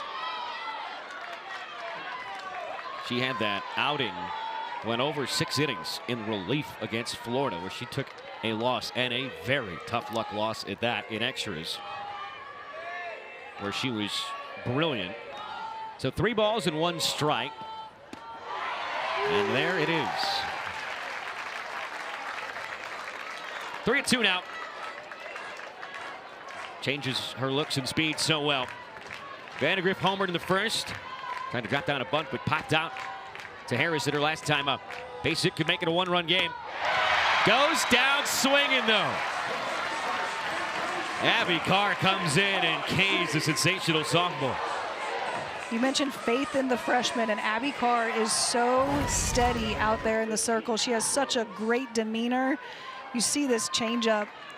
She threw changeups on back-to-back pitches to get the strikeout against Vandegrift, who's so good at the plate for Alabama.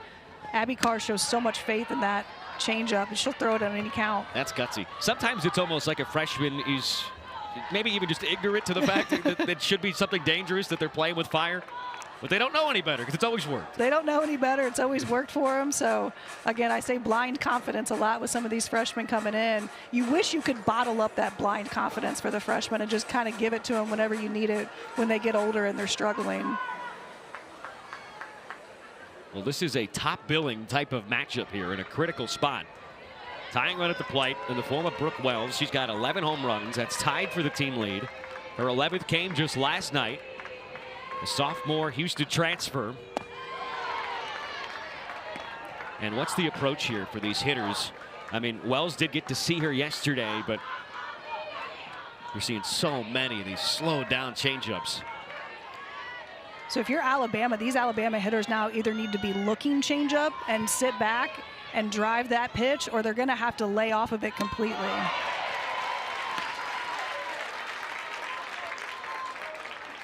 Hubbard at second, 2 outs. Wells, who's 0 for 2 with a strikeout and a ground out.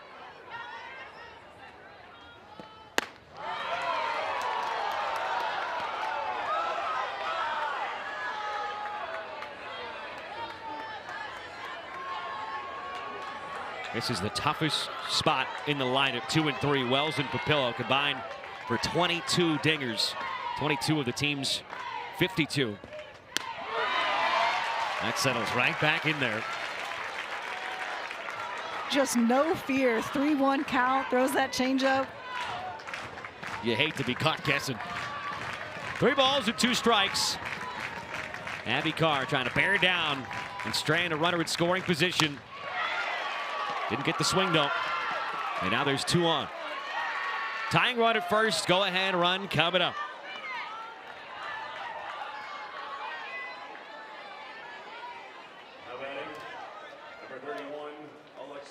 And we'll see a pitch runner at first.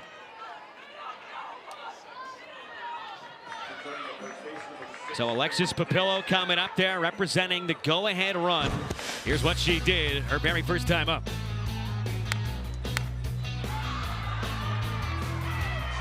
Papillo's so dangerous in the box. Has so many RBIs, hits the ball out of the park a lot. She's just such a great hitter. She has a lot of discipline at the plate. And if that ball gets up in the zone a little bit, she's able to get on top of it and drive the ball out of the park. She's got a lot on her shoulders right now, but like we told you, she squats 405. Down by 2, representing the go-ahead run here in the 5th inning. You know, Coach Murphy told us about this duo in Wells and Papillo that hit second and third as Kinley Payne is running for Wells at first now. It's spring break. We had practice at 9 a.m. on Wednesday. Lifting in the morning, 2 at 10. He's in there. He's getting his stuff ready to hit the road. 0-2 now. And he sees 2 people that are still hitting. Still taking pitches and taking hacks. And it's Brooke Wells and Alexis Papillo. And you don't have to use your imagination too much to wonder why these 2 have been having absolutely incredible years. They just have such discipline. They work so hard. Put in a lot of time and a lot of effort out there. I mean, just to show that you're still taking hacks even when you're one of the top hitters on the team. And Papillo goes down swinging. Big smile on the face of Abby Carr. Tigers still lead by 2 halfway through the 5th.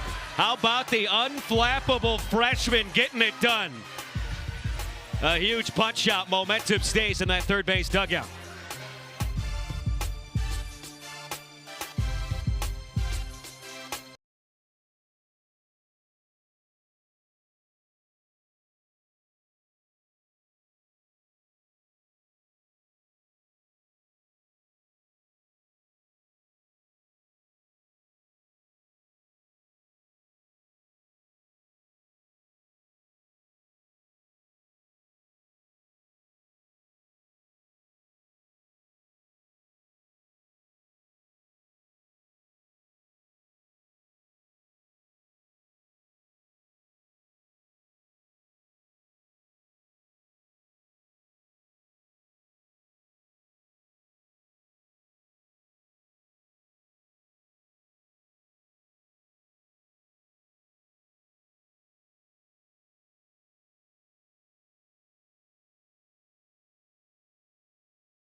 4-2 it remains. Home half of the fifth coming up. And it is Caitlin Palazzi that will enter stage right. The freshman from up in Michigan. Part of that dynamic group of freshman arms between Moten and Palazzi. 6 starts, a 1.37 ERA. It's a big innings coming. Palazzi has a lot of spin. She's not going to throw as hard as Moten does. She's going to work the ball up and down, but she throws a lot of spin. She tries to it's very hard to barrel her up with how much spin she has on the ball.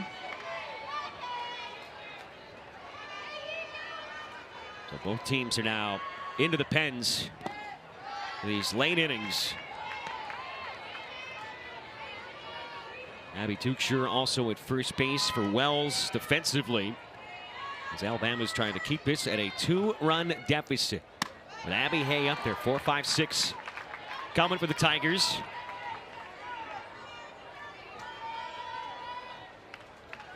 Single that started the second inning. Hay was ultimately left at third. Struck out looking her last time. Cracks this in the air out towards deep right field and caught on the move by Roman. We talked about it earlier, Max, how the game evens out, right? Her hit that she had in the second inning was kind of a flare, didn't get a good barrel on it. That ball, she absolutely destroys, just hits it right at Roman in right field. It almost feels like poetic justice when it evens out in the same game. That's rarely the case, That's but rarely over the course of a case. season, we'll say more so the case. You know, for Caitlin Palazzi, excuse me, in the circle right now, talk about announcing yourself early on as a freshman. She threw a perfect game versus Elon just a couple weeks into the season. The 10th in Alabama history, the first ever for a Crimson Tide freshman. Patrick Murphy told us, hey, I never bring in 2 freshman pitchers. And it was funny because he basically said, hey, I don't like to have 2 great senior pitchers come 4 years from now that I'm going to have to replace at the same time. It's a good problem to have, I would say. But he's got 2 now. And you imagine what this staff is going to look like as it progresses into later years. It's only going to get better and better. Well, Moten and Palazzi complement each other so well. They're just different type of pitchers. Moten has a lot of velo. She's going to throw that ball up there in the 70s. And then Palazzi just has such good spin and is able to throw batters off in the box that throwing them back-to-back in a game is really hard for hitters. Abby Carr walks for a second time. Yeah, it's a couple of different looks you're going to get in games that aren't started by Brisky because she tends to go the distance and get the win. She's done it in every start this year. But it's a cool story because, I mean, recruiting is all about relationships and connections, and that's not just with the potential player you're bringing to campus and their parents and their family, but also building your network. What a pick that was from Marley Giles. My goodness. Giles made so that look steady easy back there. Yeah, that was. But it's about building the network. Sophie Smith up there. Looks at a 1-0 strike. And Coach Murphy was recruiting Vic Moten and on a trip out to Oklahoma to see her pitch. Didn't need to see much, obviously, to give her an offer and like what he was seeing, love what he was seeing, really. But while he was at the same tournament, he said he was in the parking lot and asked a familiar face, it sounded like. We didn't catch a name. Hey, who's the best pitcher you've seen this year? And the name that was dropped and the team that was dropped was a team that happened to be in that same tournament, and it was Caitlin Palazzi. Person he was talking to said, hey, she faced about 14 batters. I think only 1 person fouled off a pitch. And he said, wow, okay, I've got an opportunity to see her. Went and saw her, loved that, said, hey, I might go get myself 2 freshmen. May as well if you're going to. And not only that, we mentioned that Moten was the Alabama Player of the Year, Gatorade Player of the Year, but Palazzi also the Michigan Player of the Year. To get 2 freshmen like that come in and pitching-wise, that's just huge for your program. Smith strikes out. Giles hangs on, and there's 2 down.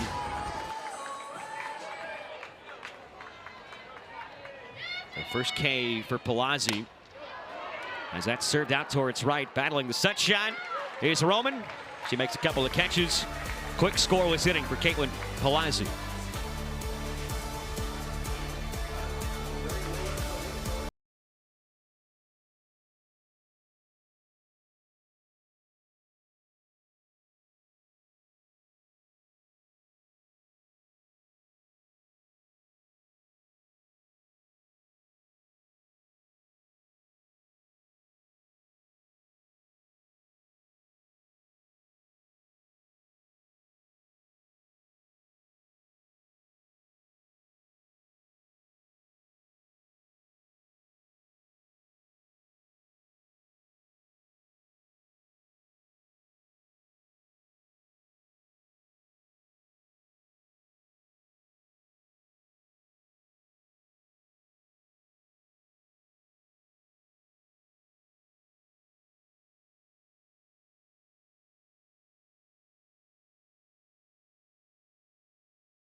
Back and forth we go here on this Saturday. Out of the gates, Vandegrift, the opposite field homer. 2 pitches in, 2 batters later. Alexis Papillo, the same.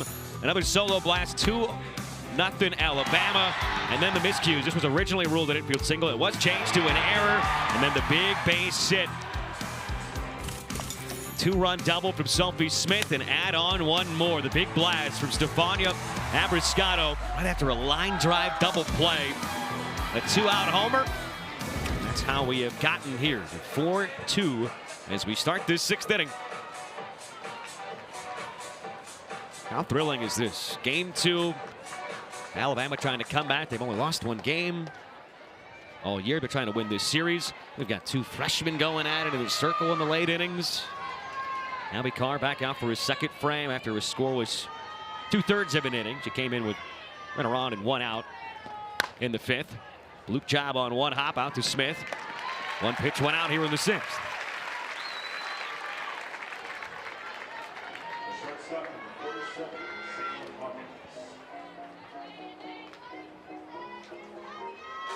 Joanna Roman now 0 for 3.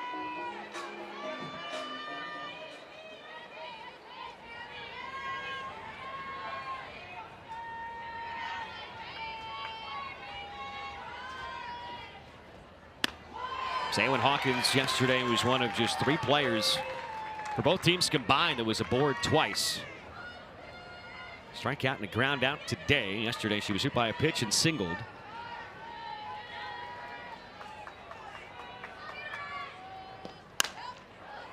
She hits one high in the air.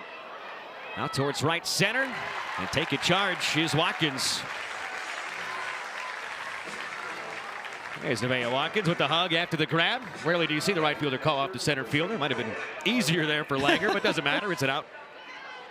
Well, Langer gets 2 balls very quickly. She covers a lot of ground out there in the outfield. So Nevaeh Watkins able to call her off. Nevaeh Watkins, the new kid out in the field. It seems like the ball always finds the new kid. Always. It happened a few times last night. Even if you just move over a spot, it's going to get to you. Vandegrift had that great catch on the wall in the corner in left field after she moved over from center yesterday. So 19 pitches, 5 outs for Abby Carr. Molly Giles takes high. It's another close game for Missouri. You mentioned this is something that a young team full of freshmen has to do. Learn to win. They're hoping they can get this one across the finish line. And learn to win the close games. You know, in their off SEC weekend last weekend, they were able to play some teams not SEC caliber and get some big time wins. Played good teams, just not necessarily an SEC team. So they really have to figure out how to win these close games in conference play. And that's got to be so tough. And we've talked to Coach Anderson about it. When you come in as an SEC player in your first year as a freshman, you're probably not someone who's done much losing at any level in your life, right? At any level, and you're the starter, you're the best player on your team, so you're coming in and you are now playing with the team of the best players on their team, and it's just a different mindset. Not necessarily even if I'm going to get on the field, but what's my role on the team and how can I do a better job of making sure that I'm, you know, helping the team win no matter what that role is. Another productive plate appearance from the senior catcher Marley Giles. That'll bring up Jenna Young, who came in for Abry Taylor a couple innings ago at second. It'll be the first at bat for Jenna Young of this weekend set. Taylor was 1 for 2. But yeah, any team in the SEC is full of club and high school softball players who hit first, second, third, or fourth, and played catcher, pitcher, shortstop, or center field. That's how a lot of these rosters are made up. How often do you hear them talk about an infielder? Yeah, she played short in high school. A lot of them did. A lot of them did. Well, we talked about Abriscato. She's just now behind the plate. She came in as a catcher. Her bat was so good, they had to find a spot for her in the lineup. She played right field for her first 2 years here at Mizzou. Finally able to move back behind the plate, which is what she was recruited as. So just being able to be adaptable when you come in is huge.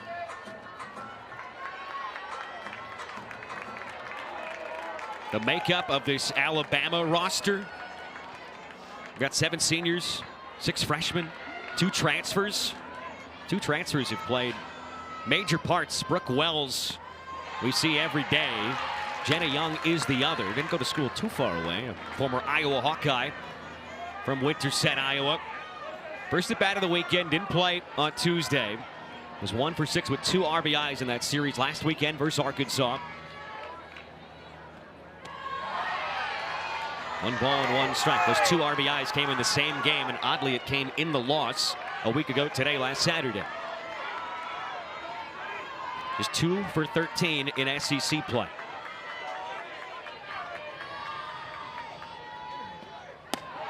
And Young takes a strike. You mentioned the 7 seniors for Alabama when we talked to Coach Murphy. Some of those seniors have had to find different roles this year with the phenomenal freshmen that have come in on this Alabama team. And that's really what he's talked about, and how unselfish they are as a team, just top to bottom, and how they're able to just change their role whenever they need to. Rolled over towards Smith. Inning ends. No damage comes across for Alabama. Mizzou a chance to add on when we come back.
Tight ball game.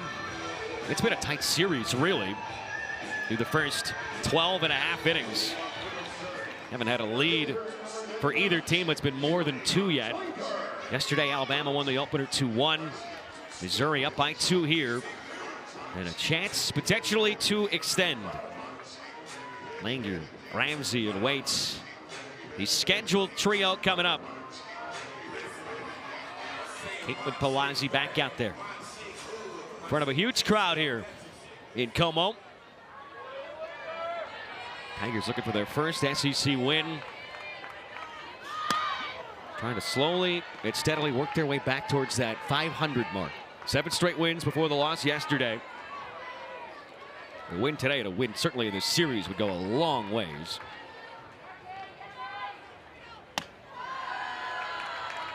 Well, the win gets them in the win column in SEC play, but it also gives them a little bit more confidence going into the rest of the SEC series and season, just to make sure, hey, we can win these close games. We can win the 1-run game. We can win the 2-run game.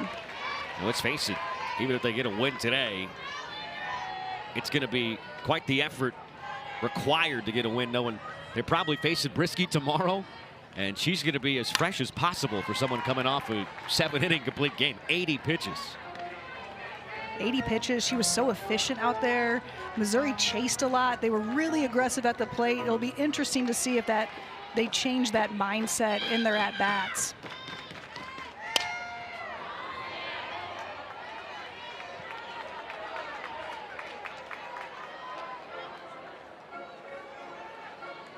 One ball and 2 strikes to Kaylee Langer. 0 for 2 day. 0 for 5 weekend so far.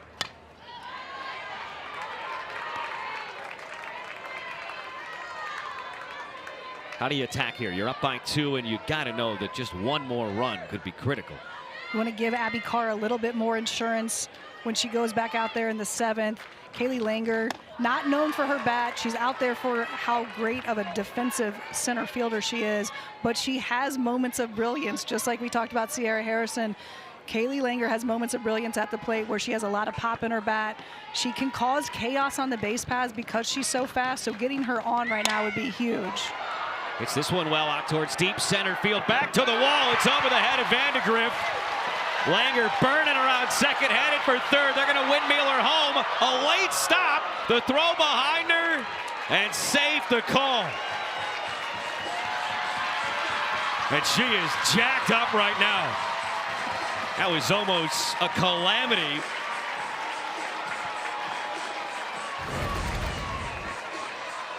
It's almost as if Kaylee Langer heard me talking about her moments of brilliance. Does a great job driving this ball straight back to center field.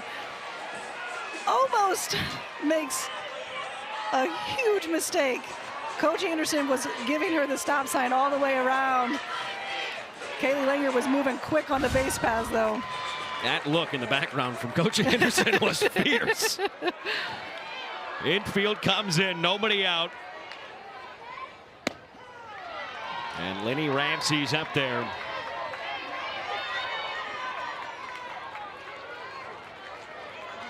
Almost saw the inside. The Parker almost saw what would have been a massive miscue in and out on the bases between third and home.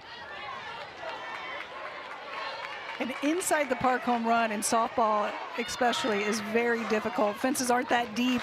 The game moves very fast. I mean, it pretty much takes that kind of ball that has to hit the wall, carry him back, and the outfielder has to be leaping.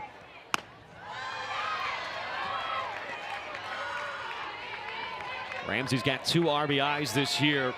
She would love to get a third right now.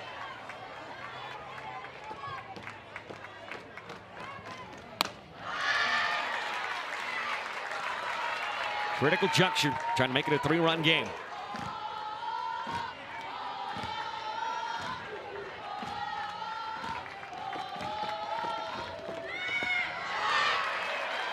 Used the full force of her weight and body to take that pitch. 3 balls and 2 strikes.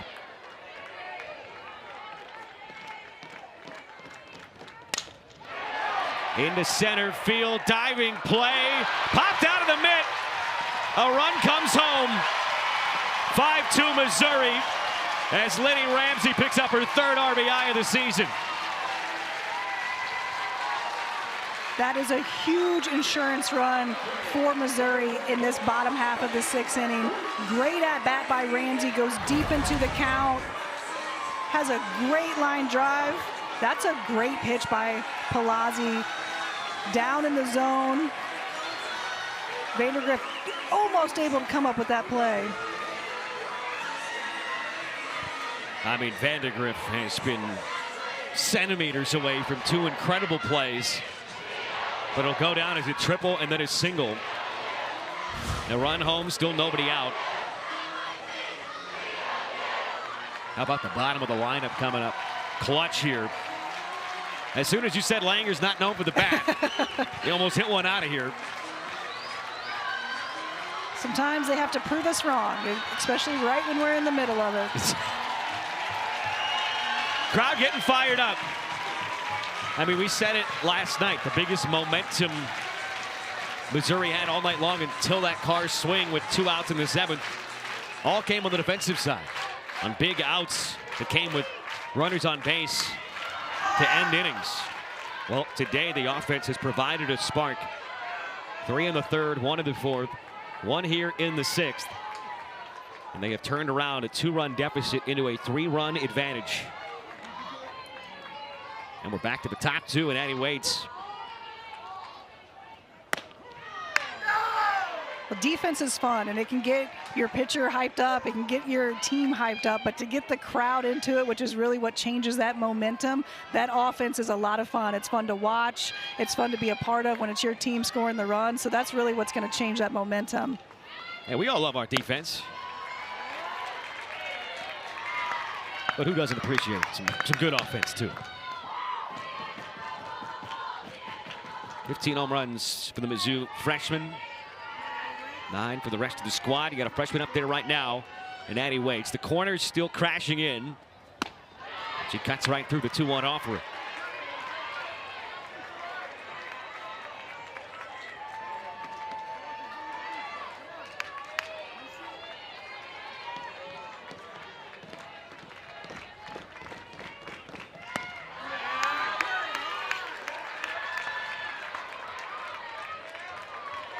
You know, something that Coach Murphy mentioned was swinging at strikes and taking balls. It feels like that's what we're seeing from Missouri here down the stretch.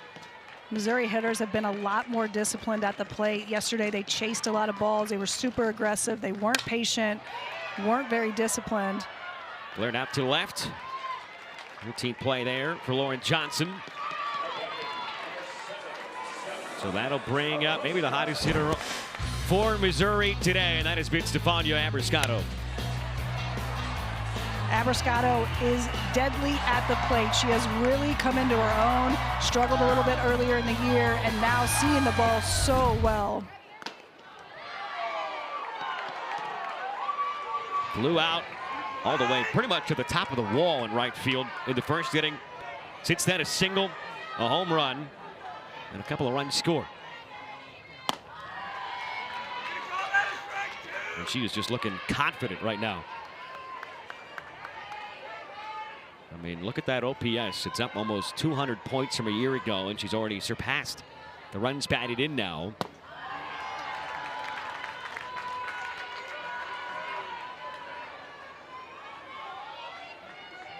But she's up there in the 2 spot. You know she's putting the ball in play. Doesn't strike out, really doesn't walk either.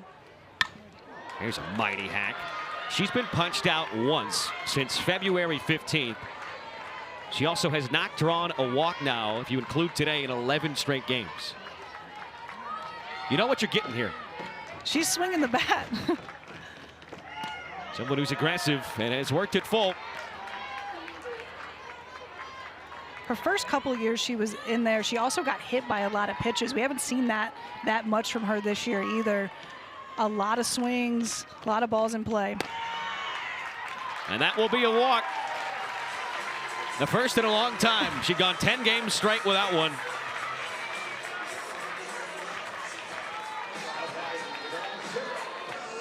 But yesterday, you know, the approach against Brisky, like we were talking about, was being aggressive, splitting the plate in half, and knowing that she's not going to walk you, so you got to get yours early. Get those swings off early in the count. Today, the approach has been far different.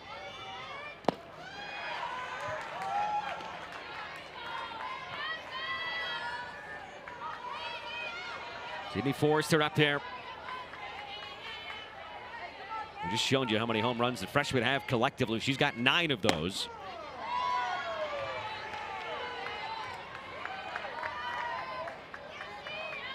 Oh for 3 day. She reached base in the 3rd inning. At that time, she thought she was 1 for 2 for a scoring change that I think we all agree with. Certainly speaking for us in the booth here. That's right. I mean, it definitely needed to be changed. The Missouri fan base might not agree with that. Weekly rolled on the ground over to short. Hawkins the off-balance throw. 2 down now. Forrester moves over both base runners.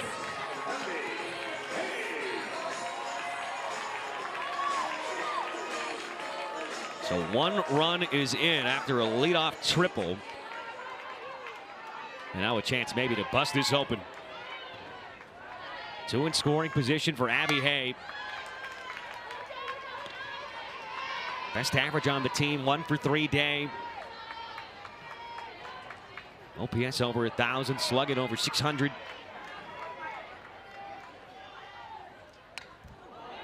And an excuse me foul ball.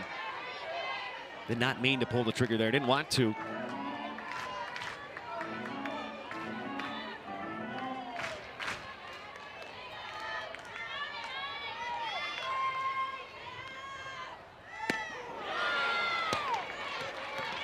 For just about 2 full games, Missouri's got 3 2-out base hits. They would love 1 more. 3 2-out RBIs today.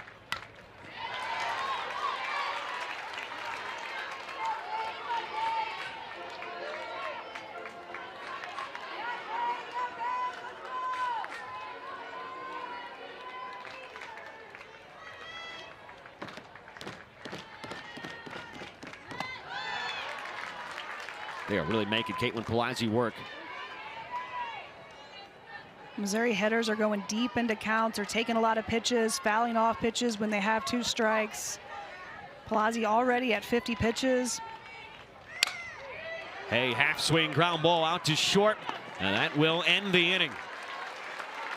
Missouri adds another. We go to the final frame. Crimson Tide need at least 3 to keep playing.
Are into winning time, and Patrick Murphy is rallying the troops right now. Down by 3. They've got 8, 9, and 1 due up. A team that has only lost once all year, a week ago today, in a very different looking game. 14-9 the final against a top 10 foe in Arkansas. They had a 2-0 lead midway through the 3rd, with 5 unanswered coming from Missouri, and now a chance for the Tigers to lock up their first SEC win.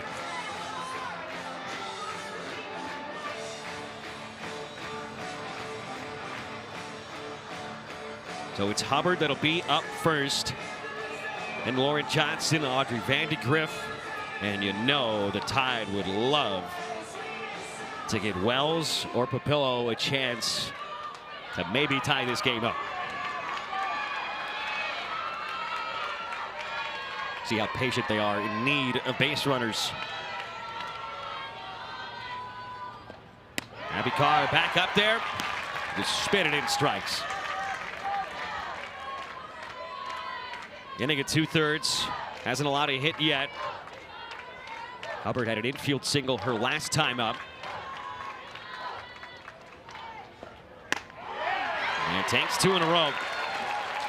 No hits, no runs against Carr today. Punched out 2 and walked 2. Pitch count at just 29.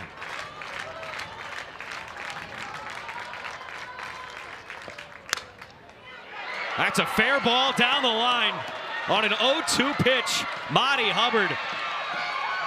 She will skip into second with a huge leadoff double. It's a big at-bat by Hubbard. Gets down in the count, 0-2, sits back on a changeup and is just able to drive this ball. See, this changeup gets a little bit too high from Carr out there in the circle. She drives that ball right down the line. Just barely tucked that inside the bag. And an 0-2 that Abby Carr probably wants back.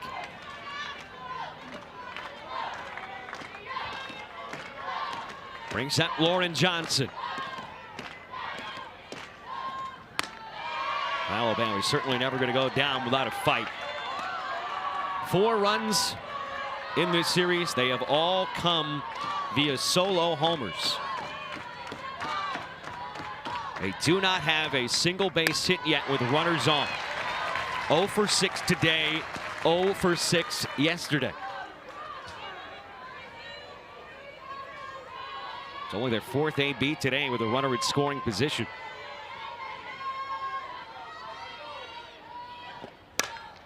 Johnson skies one out to shallow center. A late break. Spinning the wheels out there was Langer, but able to regather and recompose herself to make the catch. Back to the top. And Audrey Vandegrift, who just 2 pitches into this game, took Sierra Harrison deep out to left and out of here. Set the tone. She's had a great weekend. An opposite field homer, the first of a 2-run first.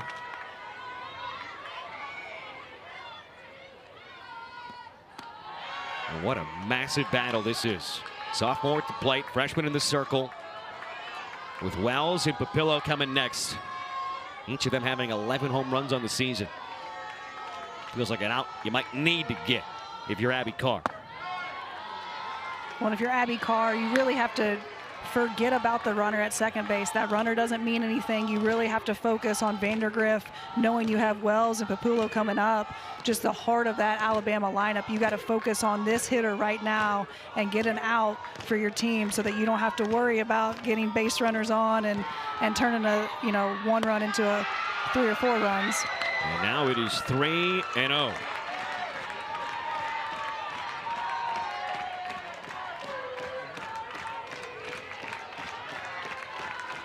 Walk here and the tying run would come up to the plate.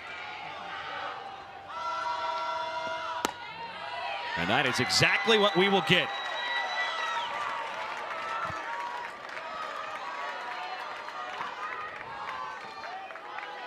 Larissa Anderson will come out of the Tigers dugout. 5 left today, 6 left yesterday. So 0 for 9 with runners at scoring position in the series. 0 for 13 with runners on base in these 2 games. But it only takes 1 hit now, 1 swing potentially, and we got a brand new ball game. And here comes Brooke Wells. Mizzou trying to fire up their freshman arm, and Abby Carr. This is when it comes down to winning the war. Right, the battles have been won for Missouri, but this is where they've struggled.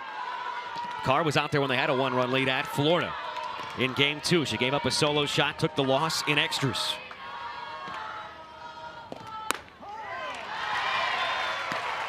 First pitch strike.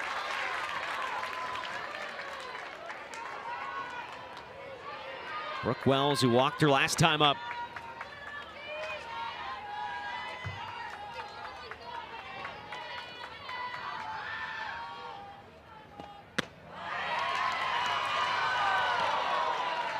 There's a nervousness now in this crowd we haven't heard in a few innings.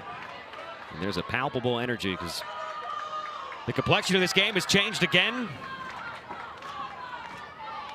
And it is hanging in the balance right now. 1 ball and 2 strikes. Tardy on 65.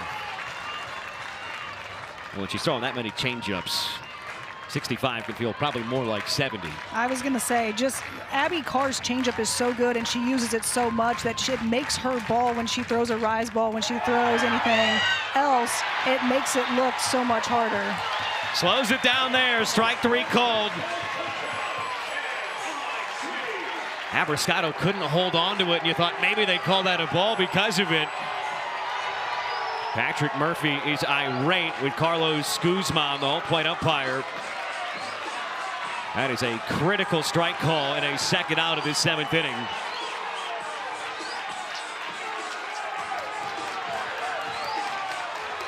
It's a big time pitch by Abby Carr. After giving up a double, giving up a walk. And Patrick Murphy has just been tossed. And now some of the Alabama coaches are going to go try to pull their head coach back. Critical moment in the game. Boy, all the excitement in this series is coming in the 7th.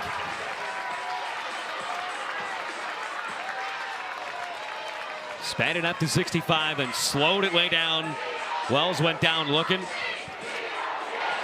I think you could definitely tell. You could see how angry Coach Murphy was, and he wasn't letting it go. You see this pitch. It's a low strike. It's a low strike. Abbraccato not able to hang on to it. I think if Abbraccato hangs on to it, he probably doesn't complain as much. You know, something you were talking with Larissa Anderson about, the receiving ability of Abbraccato, how much that's improved and how much of an emphasis it is to steal strikes and be strong with the hands back there. Cued off the end of the bat, up the middle. Smith flips it, not in time. Bases loaded.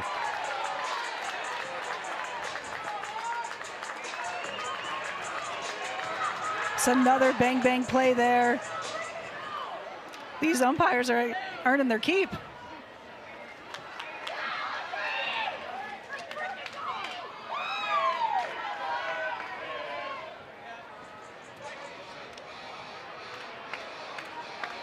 So why not with 2 outs and potentially the game hanging in the balance? Overturned call here could end the game. Why not challenge that call at second? Here's our first look. Smith had to travel so far because she was playing. She was pulled into that 4-3 hole, playing much closer to first base. Has a long ways to travel. That's a perfect look, and she is certainly safe. After further review, the ruling on the field at second base is confirmed. The runner is safe. Missouri's first challenge, they have 1 remaining. So 1 remaining challenge, and I think anybody would have challenged that, given what was hanging in the balance there. Just to finish up on the Abbraccato thing, I was going to say, if she receives that better, probably looks a lot more like a strike than if you drop a low one.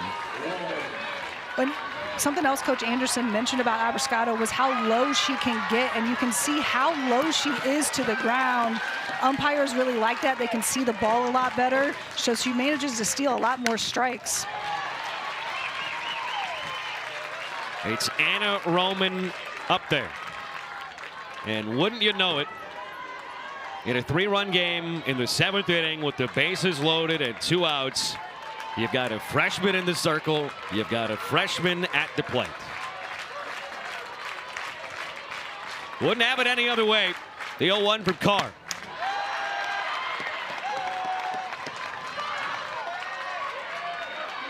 They buckle up. This is going to be a fantastic finish no matter how it goes.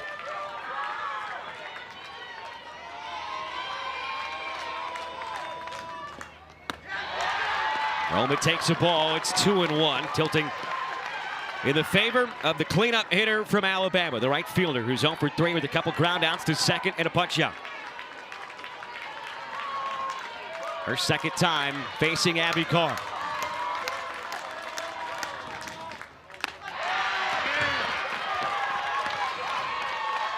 So much hanging on every pitch.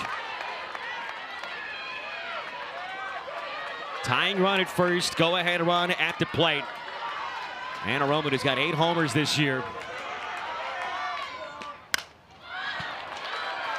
And now it is full. Anna Roman doing a good job of being very patient and disciplined at the plate in this big time at bat for her. She's got bases loaded, 2 outs. Her team is down. She's been very disciplined in this at bat. Bases loaded, 2 outs. Tying run aboard. Go ahead run at the plate. Here comes the payoff from the freshman. On a line to short, ball game. Up to Grove with the catch. Missouri with the upset as the Tigers get their first SEC win.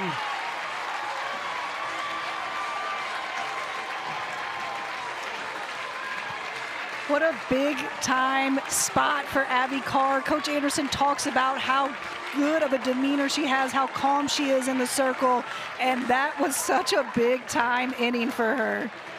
First top 10 win since early February last year. First win versus Alabama since April of 2023. It did not come easy. That was about as stressful and nerve-wracking a finish, I'm sure, as Abby Carr, the freshman in the circle, could have imagined. But actually, at the end of the day, that's a win Missouri absolutely needed to have. That's a huge win for them, gets them their confidence. They can get that first SEC win, just offense and defensively, a great game for Mizzou.